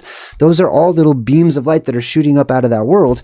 And one day we will have that, basically. One day we will have all these blue beams of light that are shooting up out of our world that come from inside of the earth itself. And that brings us to the title, The Chronicles of Riddick. Now, The Chronicles of Riddick is really the Chronicles of the Red Sky, okay? When we leave this blue sky of dwindling magic, dwindling life, dwindling spirit, dwindling energy, it's all getting sucked down into the earth. When we go through our next apocalyptic cycle, that energy will reverse and it will shoot outward to the surface where we live, imbuing us with power and health and many other things that will benefit us. So the word Riddick means red or reddish, right? So this is the Chronicles of the Red Sky. This is the Chronicles of our world, chronicles written down exactly how it was, but it's portrayed in cartoonification, right? It's been cartoonified and turned into a movie. All right, so then we see Riddick. Riddick represents that middle ground, that good energy in a time where good and bad are both just bad, okay? And he's running right now. He's up in some snowy place, taking off. This represents the North Pole quite often. And you can see that he's getting through this labyrinth that he's running on. This whole planet has like a labyrinth for ground, basically, right? This is like our world too. So our world is considered a labyrinth, symbolically speaking. So anytime you see like movies like Pan's Labyrinth or just Labyrinth with David Bowie and other people, that labyrinth symbolism represents our world. Maze Runner is another good example. And our world, every other apocalyptic cycle, when the doors open and things shift around, our world gets shifted around because the mountains change, the world is terraformed, valleys sink, valleys rise, mountains sink, the whole world starts to change. It's a shifting maze. So you can see Riddick has a shortcut. He's just running right over all the changes. And he's in a place called the UV system, Planet 6. Planet 6 is interesting too. That's the planet of the Vav. Planet number 6 is the Vav in ancient Hebrew and Phoenician, which also means the hook or the beam of light that we talk about so often. Also, you'll notice that it's a purple planet, right? I think I'm going to come back to that purple stuff in just a minute, but keep an eye on the color schemes in this movie. So we've got a purple planet representing the purple dawn. And then somebody's chasing after Riddick and they shoot these spider webs at him. Like, it's actually just a net, but it looks like spider webs in the sky, which reminded me of that Hopi prophecy.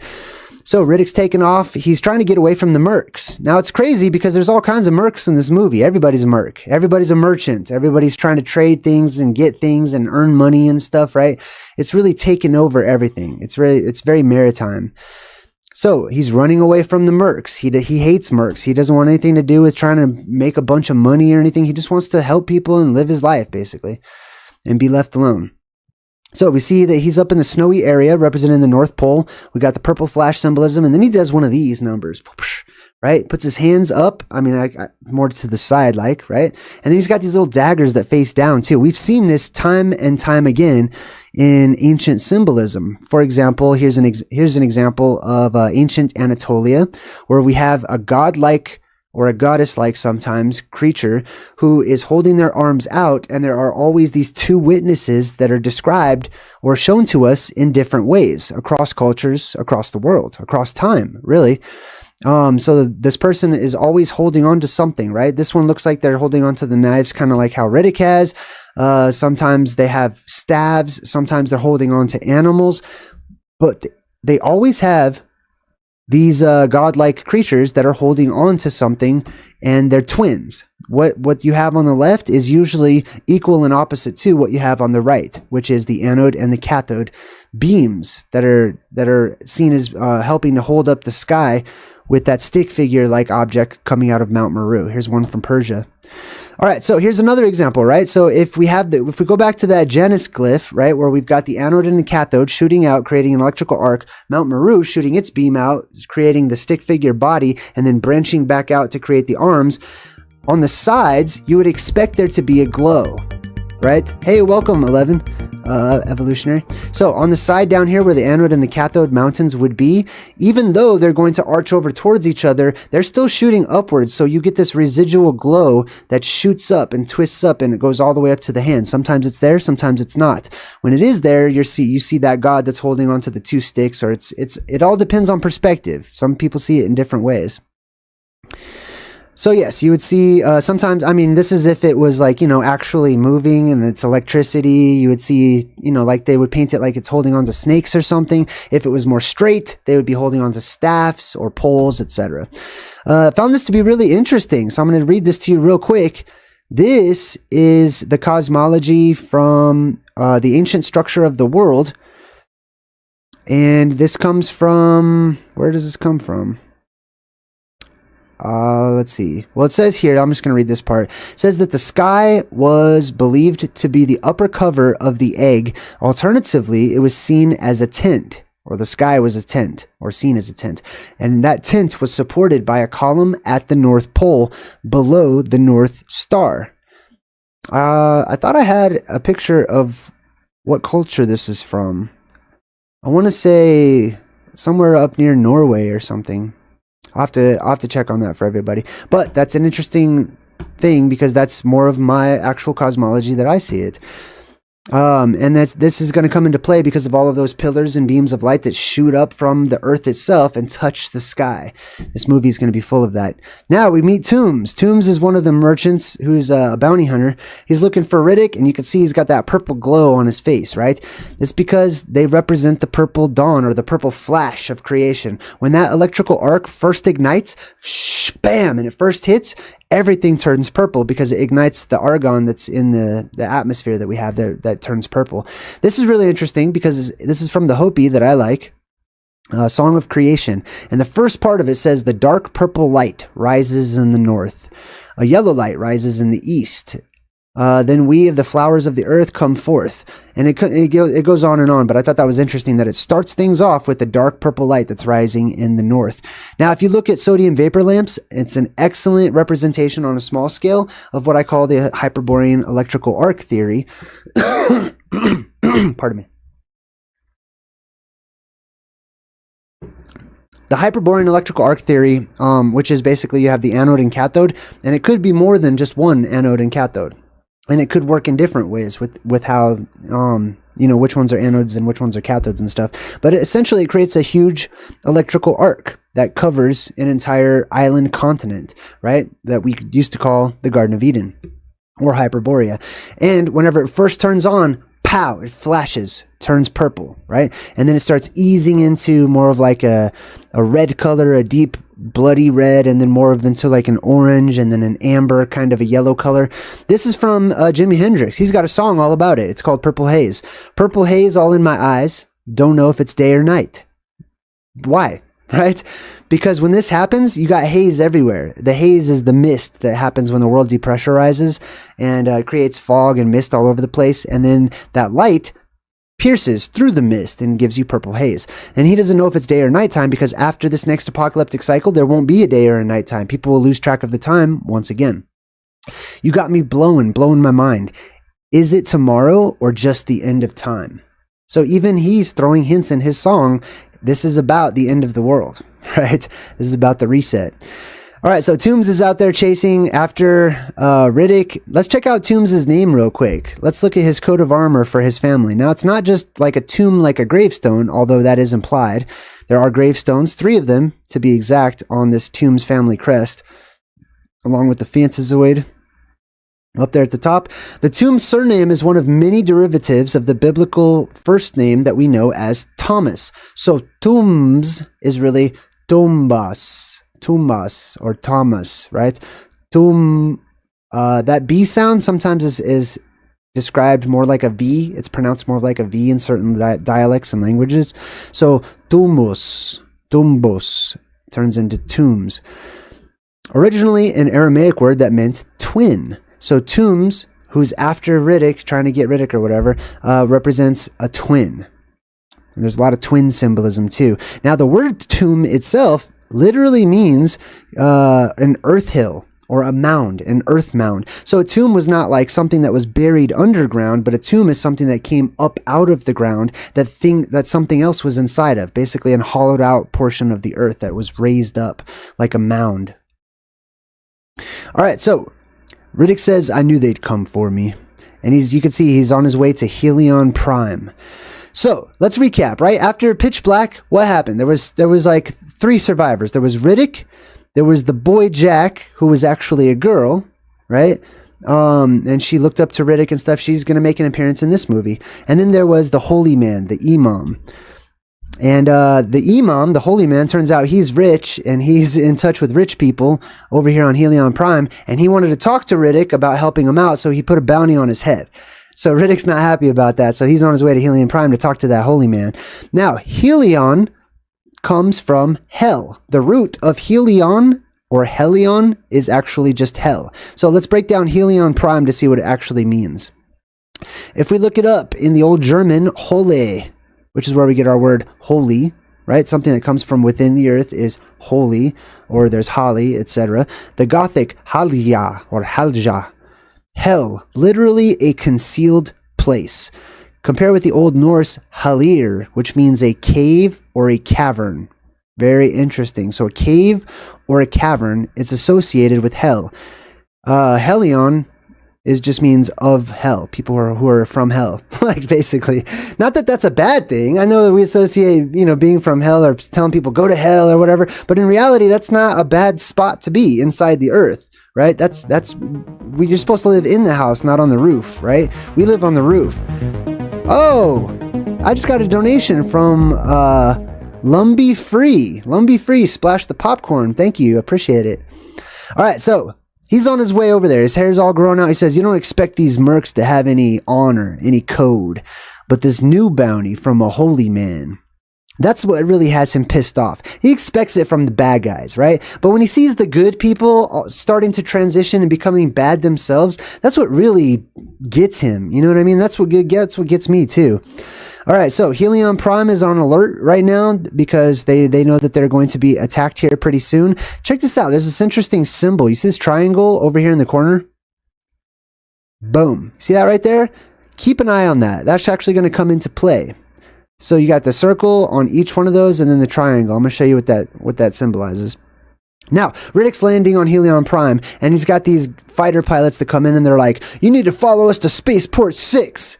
There's the number 6 again, right? The 6 symbolism, the 6 representing the beams of light. Now, it's appropriate because this entire world is full of beams of light, as you can see. The Helion system planet Helion Prime. So Prime means like the main one, right? So the main place where hell is, okay? Or the main inner earth entrance, which would be Mount Meru. Now, what we're looking at right now is just like in the last movie. These are the Chronicles of Riddick. It's the Chronicles of the Red Sky. So each and every one of these movies, I expect to be about the time when there was when there was magic in the world and the sky was a different color, right? So this is what we're looking at. This is what you could expect our world to look like, with various beams of light that are shooting out from inner earth cavernous systems, right? Everything is very sandy, very deserty. Where there once was ocean, there will be desert, right? Because it's just all sand down there anyways. In many of those places. And where it's not ocean, it'll just be tropical. In all the mountainous regions where we live right now, all of our continents are the mountain regions of the next world. Okay. So that's where we live right now. We live on the mountaintops right now. Unless you live on the water or under the water, you live on the mountaintops. When that water is removed, you'll see that you'll be able to go down below what we now call sea level. Right? So this is an example of what it's like. Our world on top with the blue sky, the underworld or the underverse, symbolically speaking, underneath. We're going through the blue sky. They're going through their red sky. We'll both have inversed or inverted apocalyptic cycles that are opposite one another each and every time. Now we get to this Helion Prime place. Let's just take a quick look at it. At a glance, you see a bunch of traders, a bunch of merchants, more merchants in this movie, right? Everybody's a merchant. Everybody's buying stuff. Everybody's a consumer. Everybody's interested in money in this particular movie, and they're all seen as like kind of the bad guys. But another thing I'll tell you is that this is appropriate for Helion Prime, right? Which represents those islands at the middle of our world. This is where everyone flocks to, or many, the wise, I would say, flock to the light. Right? The light of the world, the wise people flock there. And because they flock there, they're able to barter and trade with other people and stuff and help one another out, which is why they put aside their cultural differences and they come together and they work together, which is why Helion Prime, in the movie, they even talk about how it prides itself on being so diverse and everyone's interested in just helping one another and stuff. So that's what that's what you're being shown here, is the diversity. This represents the people of the Tet. This represents the barbarians. This represents the barbars or the Tartars or all of those people who are nomadic in nature, typically tend to go by maritime law. They're traders by nature. You know what I mean? They spread out. They go from place to place. This is what we're looking at. Now, inside of the Imam's house, which is where Riddick is now, you see this symbol, right? So this also is just a fancy way of portraying the land at the North Pole with the 4 rivers that separate it. Now, let's zoom in on the Imam. Look right behind him. Look at how they chose to decorate this particular window, right? With all these cubes right behind him. Now, if you look at the pattern, you'll notice that same triangle that we showed you earlier, or that I showed you earlier, right? That triangle that has the circles right at the edges of it. It's sort of this flux capacitor type of a symbol. This is a religious symbol. You'll notice that they'll have this triangle that has the Father, or Pater, the Filius, or the Son. And if we zoom out, you can see the Holy Spirit down here at the bottom, right? So the Father, the Son, the Holy Spirit, and then God in the middle, right? They've got lines connecting each one of these. And what this is sort of a visual so that people can understand how these energies work. So the Father energy is not, that's what it says, no est, or no et, is not the Son energy. Up here, if you cross the two, but the Father energy is the God energy, and the Son energy is also the God energy. That's how this particular diagram works. Now, let's check out the diagram a bit more. Let's zoom in. It's hard to see. Let me zoom out a bit. All right. Now, it's the Jesus figure is up here on the top. It's hard to see, but can you see how he has multiple faces? Just like the necromonger Lord Marshall. Over here is a phoenix, if you're interested in knowing what that is. And then there's an angel over here, and there's like an ox and a lion down here. These are the 4 living spirits, I believe, that surround the throne of God. Now, here's another example, right? I'm not sure. Let's see if we can zoom in on this one. But on this one, Jesus is also portrayed with many faces. Dang, it's hard to get this one. I'm so sorry. But you can kind of see his chin, his 3 chins up there. Anyway, so that Jesus is portrayed with many faces like that. So this is totally like reminds me of Doc's flux capacitor drawing that he did on a napkin or whatever in Back to the Future, right? Back to the Future has the same type of symbolism. This is the imagery that you see where we've got these anode and cathode energies that are meeting in the middle, with that God energy in the middle. All right, so the Imam he looks over while Riddick is talking. Oops. He looks over while Riddick is talking and he sees something. Dang, I messed that up. I'm sorry. Let me scooch up here. Where were we? Past that. When you get back to the imam. My bad. I pressed the wrong button. All right, so he looks up and he sees something, and he looks right at this. It's that symbol once again, but this time there's two of them, right? So what they're doing in the movies is they're asking you to take a look at this. They just flash this. They don't explain it, okay? Look at the color of the sky outside. You see that? Monochromatic yellow type of a golden age color, right? That amber color. And then you see this symbol. The symbol is the exact same symbol as the North Pole. That's what that is. Right? That's where they're showing you where they are in the real world when we're just pretending that they're somewhere else. They're really actually showing you the place where everyone comes together. Now, let's look at the commentary on Helion Prime, and specifically the place called New Mecca. It says, on Earth, Islam faces Mecca and the black stone at the heart of the Kaaba shrine. On Helion, we face New Mecca, and a fragment of that same stone is placed inside of a sister shrine. So, that shrine is the Black Rock. The Black Rock is Rupus Nigra, which literally means black rock, right? And it's right there in the middle. And that's why people face it, because they want their energy to be sent and received in the direction of where the world's energy comes from, which is the center, which is the heart. All right, so Riddick looks up and he's like, he sees the imam's daughter, and she goes, did you really kill monsters? So after they survived, the dad went and started telling these bedtime stories to his daughter about the time when Riddick came and saved him from all of the phantazoids and monsters. And he says, such are our bedtime stories. Which isn't that so true? These are our bedtime stories. These are our nursery rhymes. These are our wives' tales, our myths, our legends, our gossip, and our rumors about an age that we've just completely forgotten about, an age that's been eradicated from our historic records, which is the time of magic, time when our world was completely different. Now they look up and they see this comet in the sky. This is where things are going to get a little interesting. They see this comet up in the sky, right? Now you know what a comet looks like. Let's check it out. Let's take a look at this comet, right? Now this comet, turns out, isn't an actual comet. That's fun. I like doing that. But regardless, he says, it is said that the comet always precedes them. These world enders. So, on Helion Prime, which is not our world at all in the movie, but it totally is our world in real life, a comet always precedes the end of the world. There's always a comet. Not just any comet either. A great comet. A comet of comets. A comet that puts all the other comets to complete shame. Okay? A strange comet. An anomalous comet. In Islam, let's check out Islam. Since this movie's all about it, let's jump into it and check out Islam.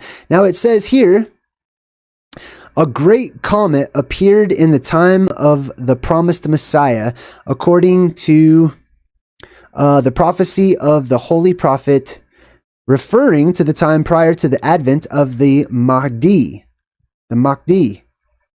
Hazrat Kahab narrates, and then he goes on to talk.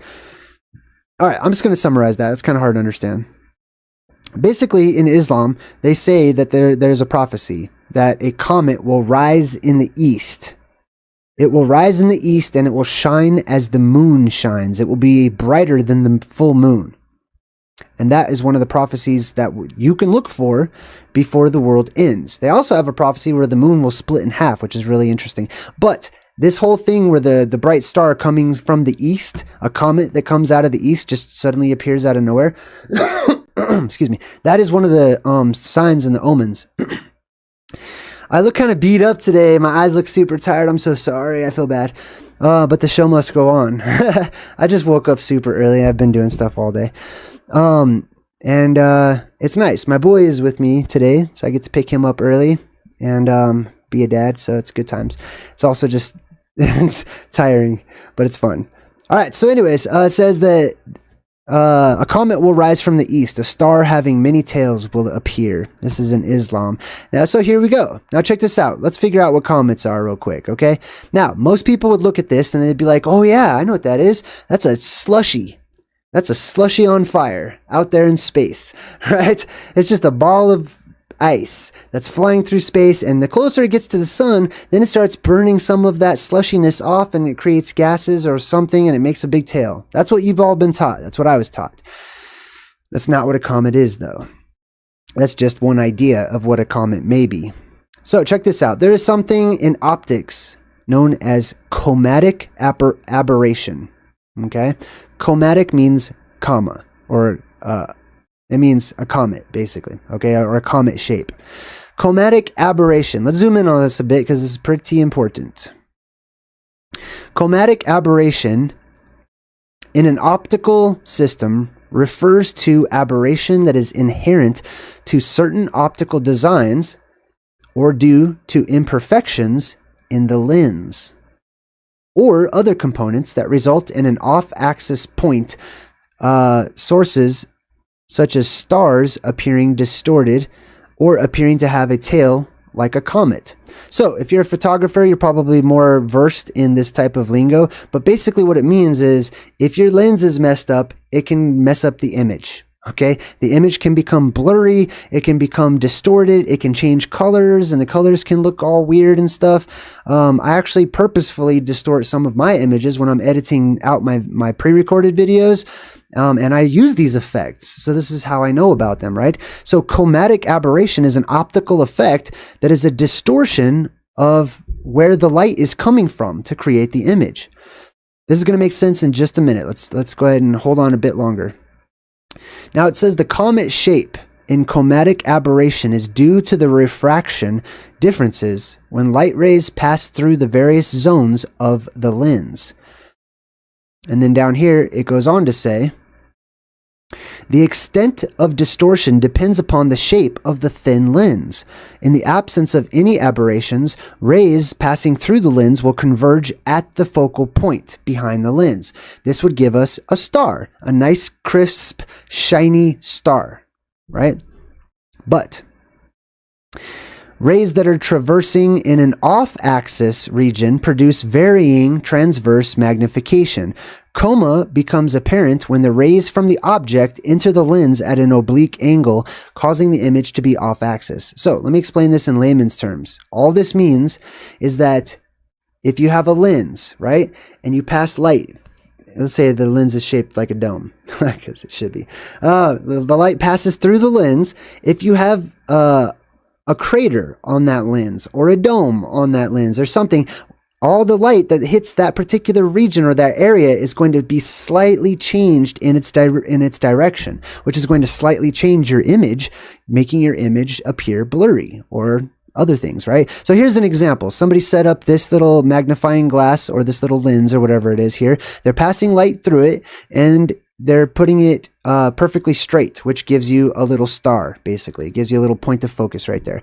But when they change it, when they put it at an oblique angle, that light is able to hit like the edges of the lens and it refracts it in different positions, which gives that star a tail or a coma or a comet.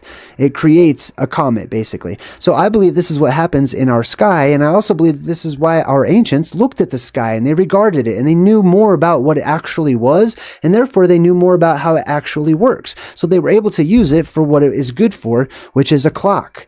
They're able to look at that and time things and to figure out when things are going to happen or when they're more likely to happen, especially when it comes to cataclysms, which is why these comets would precede cataclysmic events, because they're hitting portions of the sky. The light above the sky is hitting portions of the physical actual sky that it normally doesn't touch, and it causes the light to be askewed. So I made a little diagram here just so that you can wrap your mind around the concept. I'll zoom in for just a bit. So up here you would have like the dome of the world, okay, which would act as a lens if there's plasma on the other side, and that light from that plasma passes through the dome. Then it acts as a lens. Light passes through the firmament / lens / dome and its craters / domes, which it has on it. When the light is centered, stars and planets result. But when the light hits an edge, aberrations emerge. So you see that the light hits an edge up here in the sky.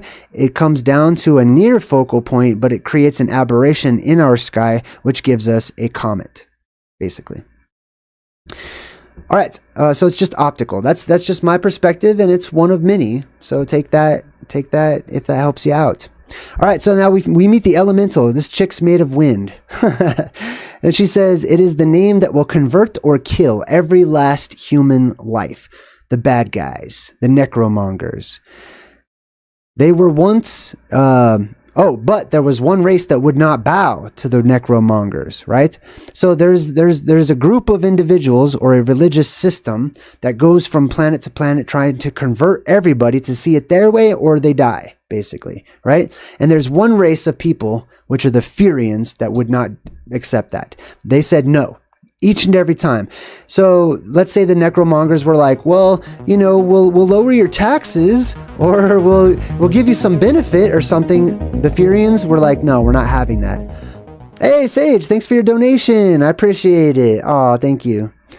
All right, cool. Back to the story. It says, there is a story, Riddick, of young male Furyans strangled at birth. So the story is that one of the first necromonger marshals, the leaders of the necromongers, he was told a prophecy that a Furyan boy, a young Furyan boy, would kill him. That a Furyan boy would end his rule. So he decided to just go on a massacre and kill all of the young Furyan boys in the movie, which is exactly what happened in the Bible. Moses said, "Thus says the Lord, about midnight I will go out into the midst of Egypt, and I will kill the firstborn in the land of Egypt, and all of them shall die." Because they would not let his people go. They would not leave the Hebrew people alone, so there was this curse put on the firstborn. It happened again, called the Massacre of the Innocents in the New Testament, when King Herod was basically told that a messianic figure was going to be born and that he would be dethroned by that figure. So he thought it was a good idea to go out and kill all the children. Once again, right? It says that Herod, when he saw that he was deceived by the wise men, was exceedingly angry, and he sent forth and put to death all of the male children who were in Bethlehem and in all of its districts, and 2 years old and under, according to the time which he determined from the wise men. So this is a reoccurring trope that we see historically, not just in the movies, okay? Along with the apocalyptic event, there comes an event that also where something bad happens to the children, or it's perceived as something that's bad happening. Now, typically, it's just that people can't reproduce, okay? The society gets so bad, our vibes, our energy, we become bad. We become so bad that we can't actually make children. We can't have children. That's towards the end of the apocalyptic cycle that we're going into right now. And it would not surprise me if this was like on the news in the next, and soon, we'll say. Okay. Oh, people are finding it hard to give birth all of a sudden, right? Well, that's nature saying now, like stopping you basically. But on the other hand, you have those who make it past the apocalypse. They also won't be able to give birth right away. And I believe that that's because they will be given lengthier lifespans, which means that they might have to go through a second puberty, or their time to reach the age of maturity will be drastically lengthened, which means they won't be able to have children anyways, right? Or shouldn't be able to. Also in the New King James Version of the Bible, it says, "But woe to those who are pregnant and those who are nursing babies in those days." That's Jesus. When people were asking him, his disciples were asking what it's going to be like during the apocalypse. And he says, man, I feel bad for anyone that has small children during that time. So there's something that happens. And we have gone over in my video about the blob. We've talked about these demonic entities and these spiritual entities and these ghost type of apparitions and creatures and demons and stuff like that seem to be attracted to the innocence of these youth, specifically babies, right? And that we hung those dream catchers and other enchantments and stuff like that over their cribs so that the ghosts would not smother them to death in their sleep. Because for some reason, the ghosts are attracted to the energy that the babies put off. Right? And we're going to be headed into an electrically strengthened atmosphere after this next apocalyptic cycle. All right, so Riddick takes off. He's on the run. And they're just kind of showing you some parts of New Mecca. So this would be like a type of Mount Meru where you've got the light and the energy blasting out and shooting out from it. I just thought this was a super awesome catch. I caught Riddick right in the air as he's jumping from one building to another with his total cape on, and it just looks awesome. Anyways, here's an example of Helion Prime, and this is what the world in the future should look like, right? Something similar to this, where all of the beams of light are shooting up everywhere. Little poles are erected all the way around the world. But during each apocalyptic cycle, when we get to the depressurization point, there will be a polarity reversal. With that comes an electromagnetic pulse that turns out all of the lights. Now, the necromongers, they have these guys. If you're hurt during war, right, for some reason they have a bunch of soldiers that have their faces ripped off. I don't know what happened. I don't know why they're missing their faces, but basically they turn them into robots. They hook up all these wires to these necromongers. They put this little scuba gear stuff on their face, and this light allows them to see kind of like how Riddick can see. They can see into the ultraviolet spectrum and other spectrums. So this is plasma vision. This is basically how it looks when the plasma, or the angel of the Lord, comes down into our world, and it's looking for who it needs to kill, who it needs to destroy and get rid of. It can read your aura. It knows who's good and who's bad. It sees you when you're sleeping and when you're awake. This is the Santa Claus spirit that comes down into this world, and it'll come down through the chimney, not through the door, because it's plasma. It has to go through an opening, or has to be invited in, just like vampires, right? So this woman's holding on to her child, and it's focused on her, but then it sees the child, and it really starts to go after it, and it goes crazy, like it's attracted to the child's energy or something, which at which point he gets whooped by Riddick, and Riddick tears him apart. Now, the imam dies. He was wearing this, you see this little claw? That's a hook. That's the hook symbolism, right? The hook is the light of the world, basically. That's the hook symbolism, the tent peg, etc. So you have the light of the world, the hook symbolism, and the blood that is spilled. This is very much like your Jesus symbolism, right? Even though it's Islamic.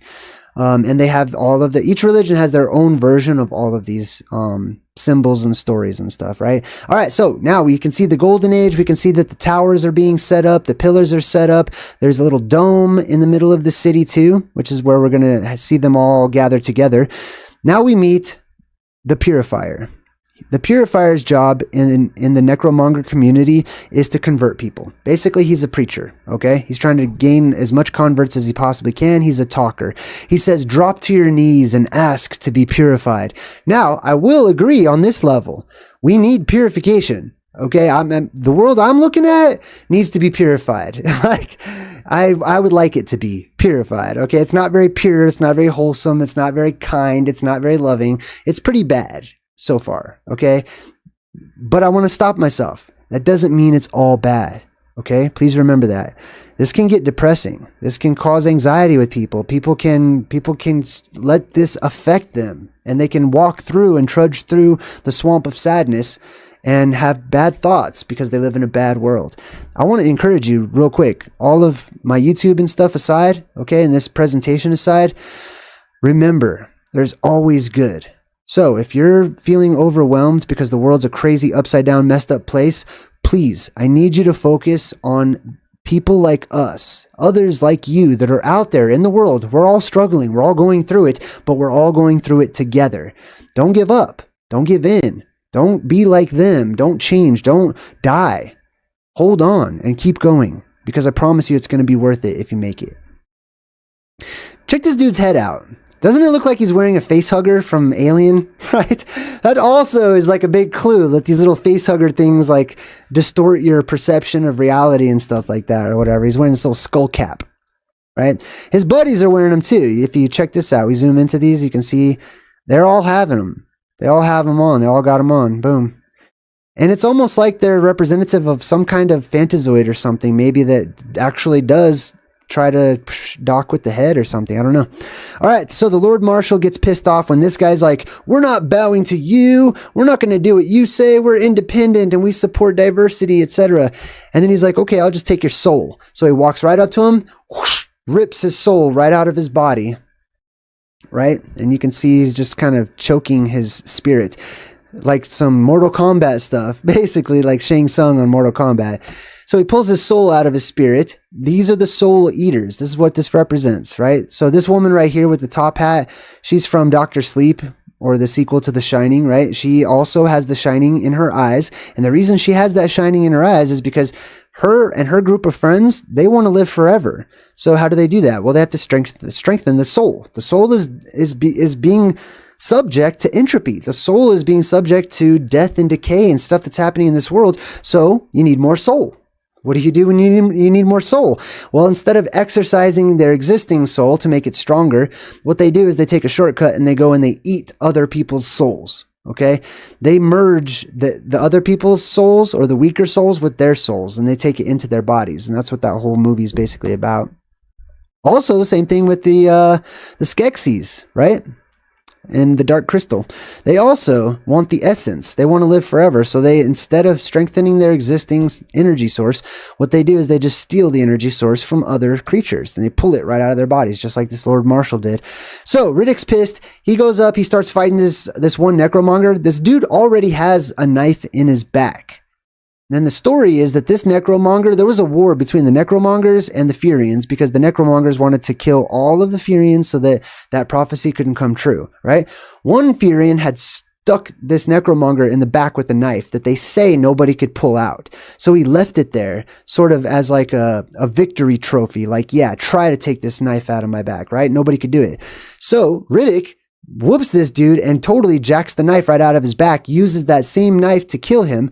This is the Excalibur symbolism. This is the king, or the man who would be king, or the boy who would be king, pulling the sword out of the stone. And even his armor kind of looks like it's this dark black stony material. Now, Riddick gets captured, and they're taking him through and showing them all of their inner workings to the guy that would bring them down. Like they always do. They're like, oh, check out all of our plans. Hey, let's show you how everything works. You know what I mean? Let's tell you all of our secrets. They always do that.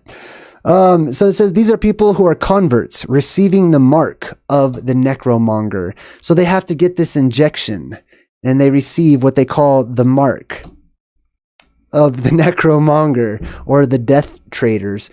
Excuse me. After they're marked with this injection, they become somebody totally different. They basically lose their spirit, they lose their emotions, they lose their drive. They don't feel any kind of pain. They're numb and they start turning white like they're dead. Necromonger. So they got Riddick on this machine that forces him to the ground. It forces him to sort of bow down, and you can see that purple light glowing, right? And then there's like these weird 3 spirit people that can like go into his mind or something and read his thoughts, right? So while he's pulled down there, they read his mind and they're like, oh my God, he's a Furyan. So they're like, all right, kill Riddick, kill the Furyan. Big battle ensues. I don't know why they let him go. I'm just going to say, if you've seen this movie, somebody let him go. He was stuck. He was stuck on the ground. I had to rewatch this like 4 times. He was stuck on the ground. I'm like, why'd they let him go? They could have they literally said to kill him.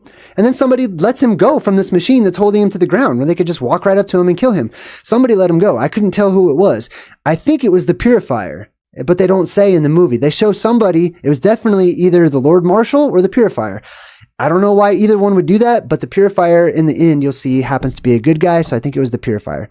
Anyways, now this dude, so you see this guy, these are called Lenzors because they wear giant lenses on their faces. And they're not human. They have lost all their humanity, right? These people have put so much machinery into and on these human bodies that they're basically treated like a lower species, like they're not even human. And they don't act human at all, right? They act like they're lizards or something, which is why he's all funky like that, right? So the more machine that they put onto the human body, the less they regard them as an actual human or something to be respected, something that is unique or something, right? He actually has a video game controller on his back that they could just pull it out and they can look at what he sees and stuff. They can control him and everything. But the reason I took this picture is not because of that guy. The reason I took this picture is because of the land. What color is that, right? They're showing us that red sky, post-apocalyptic world where everything is oxygenated and very rusty looking. The sky starts off purple like we saw, then it gets into more of the red spectrum, and then the amber sky, the golden age. That's why it's called that, right? Now check this out. In the script, they wrote that the ocean of this particular place, the seas, are green. And you can actually see it's sort of like a greenish brown color. It's not really a blue or anything. And I'll tell you why that happens. Because that will happen to our world as well. The oceans will stop being blue. Let's see. Government and environment. So this is Helion Prime. It says that the surface is largely covered in sand dunes and the ocean has green water. So why is our ocean any different? Because ours is blue. But why is our ocean blue? There's two reasons. One is reflection, and one is the innate quality that the ocean possesses, having color in and of itself, right? So the ocean color comes from the light source, mainly, right? Now, this picture is all wrong. I pulled this picture from Google just to give you an example, but the way that they colored the sun is yellow. And that's incorrect. This is like a yellow-orange sun. We don't have that. We used to have that. Some of you can remember that, but we don't have that any longer. This is a white light, which gives you these color spectrums down below. If it was actually yellow like that, these color spectrums down here would be a little different. They would start dropping off from the purple side all the way down here as the light source goes back to being red again, right? But anyway, our ocean is blue because that red, that orange, and some of that yellow down there are actually kept by the ocean water. The waters of the ocean keep the red color to itself. They don't let it back out so it can be seen. So that red color is hidden, and the colors that are let back out are the color that you see, which is why the ocean is oftentimes seen as blue. So imagine for a moment that the sun, or the light source, I should say, is not a white light like we have in the sky today. Imagine back to a time whenever the sky itself was lit up, it was self-illuminating. We didn't need a focal point called the sun, and it was said to be an amber color, or the golden age, right? If you take the amber color of the light, which is the atmosphere, and you minus the red light, right? When we're specifically talking about the ocean color, okay? So we've got the light from the atmosphere above, which is yellow, right? You take out the red light from that because it has to hit the ocean water. The ocean keeps all the red light and then puts the rest of it back out for us to see. You get green, right? So if you live under the amber colored sky or the yellow sky, the ocean will appear green because it will keep all of the red that is in the yellow and leave you with just the color green, basically. Also, if the sky is red and you're not in the amber age, but you're in the red age, the red sky age, let's do it again. We have red atmospheric light all over the place, right? Minus red light, which is absorbed by the ocean. What color would that turn the ocean? Black.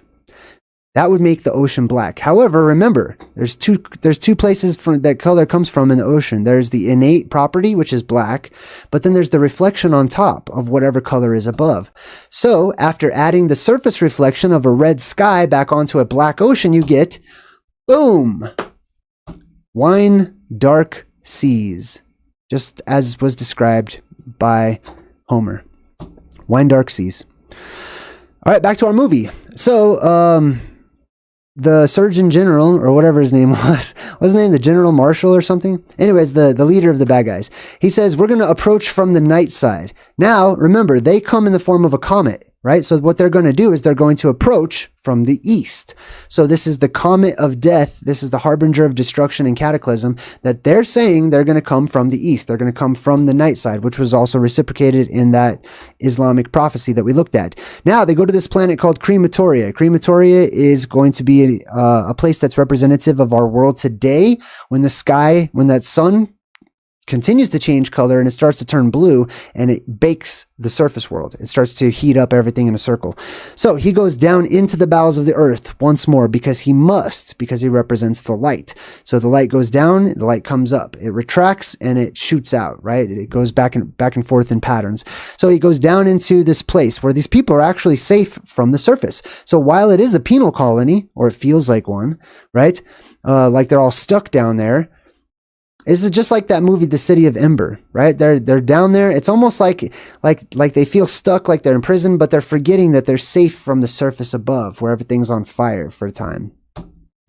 So he's lowered down and he meets Jack. The thing is, Jack is a chick. Jack is a woman now. She's always been a woman, and her name is Kira. So when Kira was younger, right? When she was like 12 or something, she looked up to Riddick. So she was, trying to be like Riddick was and stuff. And she had this sort of identity crisis, which is also a sign of the times, as we've talked about many times, when the energy goes into flux and it reciprocates with our spirits. So she's Kira now. Now, what does Kira mean? It means many things in different languages, but specifically in Greek, it conveys a lady or a feminine quality. So what this is that feminine quality returning to an individual who was earlier and otherwise confused about who they were. Right? This is also what I believe happens after the apocalypse. Right now we're in flux. All of the energy in our world is in flux. People's identities are in flux and all of that stuff, right? When the flux goes away, everything will settle back down, and I'll actually have a stronger feminine energy when that happens, because right before this flux that we're in right now is all very male dominant. The next time around, it's going to be the matriarchy. It's going to be the female and the goddesses and stuff that rise up. That's another reason for that too, is because females will have a very strong telepathic ability. Many of you already do. You just don't use it very often or purposefully, or, you're not very skilled at it. But in the world to come, your telepathic abilities, just being a female, will be so increased, it's going to blow your mind. Then we see these devil dogs. I think they're actually called devil dogs in the movie. They're a class or a type of phantazoid that I believe comes probably from within the Earth's bowels itself. I'm not sure where they come from, either the sky or the Earth, one of the two. But these are phantazoids. These are otherworldly alien animals, right? And there is a class of them that resembles a dog, like a gigantic dog or something. So they're called hellhounds and devil dogs and other fun descriptors like that, right? They're going through and they're just eating everybody who's in the prison. It doesn't eat Riddick, though. Riddick's got eyes that light up exactly like this creature. So he has a connection with it. There is no disconnect, right? When there's a disconnect, there's war, there's murder, there's killing, there's violence. But when there's a connection and you recognize yourself in the thing that you're in front of, then all that can exist in that moment is love and appreciation and respect and honor and everything that is good when you see yourself in something else, which is what these two are doing here, which is why they become friends. He becomes friends with the phantazoid. In this case, you can pet a phantazoid, okay? In this unique situation, go for it. If this happens, and yes. Normally, okay, if you don't have all that going for you, don't just walk up and start petting alien creatures. Not a good idea. He says it's an animal thing. And it is an animal thing. Remember in the last movie, we looked up the word animal and we saw that it doesn't just mean dumb beast, soulless creature, kind of like how we're taught, but it means the exact opposite. It means a creature that is filled with soul, filled with the breath of life, an independent being. So Riddick's like, hey, I'm going to break out of this prison real quick. You want to come? And the dude's like, nobody outs this place. Nobody. Well, guess what? He is nobody. Even though Kira in a minute is going to say, oh, he ain't nobody. She's, it's a figure of speech. He is nobody. He says nobody gets out of this prison. Nobody leaves Mount Meru. Nobody can escape the inner earth. And the opposite of that is also true. Well, remember, we broke down the word nobody. It comes from the ancient Latin that literally means nobody, Nemo. So this Latin word Nemo, just like Finding Nemo, same exact thing, just like Captain Nemo, it means nobody. But specifically, it is actually nem o. O is a suffix meaning of the nem. What is the nem? The nem has a secret. It's the secret of the nem. I just wanted to say that. But it's true. It's totally true. Nem are survivors. Nem literally means something that is assigned, something that is allotted, or something that is your take after everything else is gone, right? What is your take? What is your assignment? What is your allotment? It is the leftovers, okay? That's what nem means. It means what is left over to you, okay? What you inherit. The inheritors, the leftovers, the survivors, basically, is exactly what it means. Those who survive the apocalypse are the Nemo. And they are able to access restricted places, getting into the world, out of the world, etc. Now it shows you the top of crematoria. What does that remind you of? Does that remind you of anything? I mean, do you normally see this type of, alien-looking surface on our world? Not normally. We do have this, okay? We've talked about this many times, right? We have these types of anomalous structures in our world. But why do they have it in their world? What could have caused spikes to shoot up that high? If you just want to say it's the sun, making everything hot and melty. Okay, but what would actually pull it up into the sky and then petrify it and freeze it? Dave's Waffle House. Hey, thank you, man. You're always super kind. I appreciate you. And I like that you always put a waffle emoji. All right, so what this is the sun. The sun is coming up. Now, on Crematoria, the sun burns everything. It's super freezing at nighttime and super hot during the daytime. You cannot survive on the surface. This is very similar to, like, Fimbulvinter, whenever we have our opposite apocalypse, when everything's very cold, right? And then we have this apocalyptic cycle where the sun turns blue, gets very focused and hot, and it literally destroys the surface and melts stuff and sets things on fire. So that's what we're showing.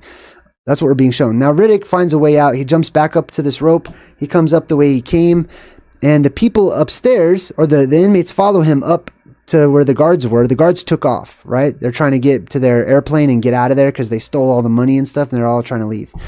Now the inmate says, do you want to run the surface while they run the tunnels below? Now, this is all going to be symbolic of getting to Mount Meru, or getting to the safe place so that you can take off and leave during the apocalyptic event, right? There are those of us today who will be making a run for it whenever the sun turns blue and everything starts getting hot and the governments are distracted and there's wars and rumors of wars and all these things that are happening and the weather's all acting all crazy. Some people, as it happens from time to time, each cycle, they get together and they're like, we need to get to a safe place, which is north. They're always going to go north. So the question is, who's going to be on the surface going to the North Pole, and who's going to be below the surface in tunnels going to the North Pole? Speaking of the tunnels near the North Pole, the governments where I live have a secret classified project that is no longer classified, allegedly, called Project Iceworm, and a special military camp called Camp Sentry in Greenland, in northern Greenland. Classified, or at least it was. Basically, what they did is they spent a ridiculous amount of manpower and energy and money and substances and, they had like food for years and all this stuff to go up to Greenland to dig tunnels underneath the Greenland ice in order to make a secret base called Camp Sentry.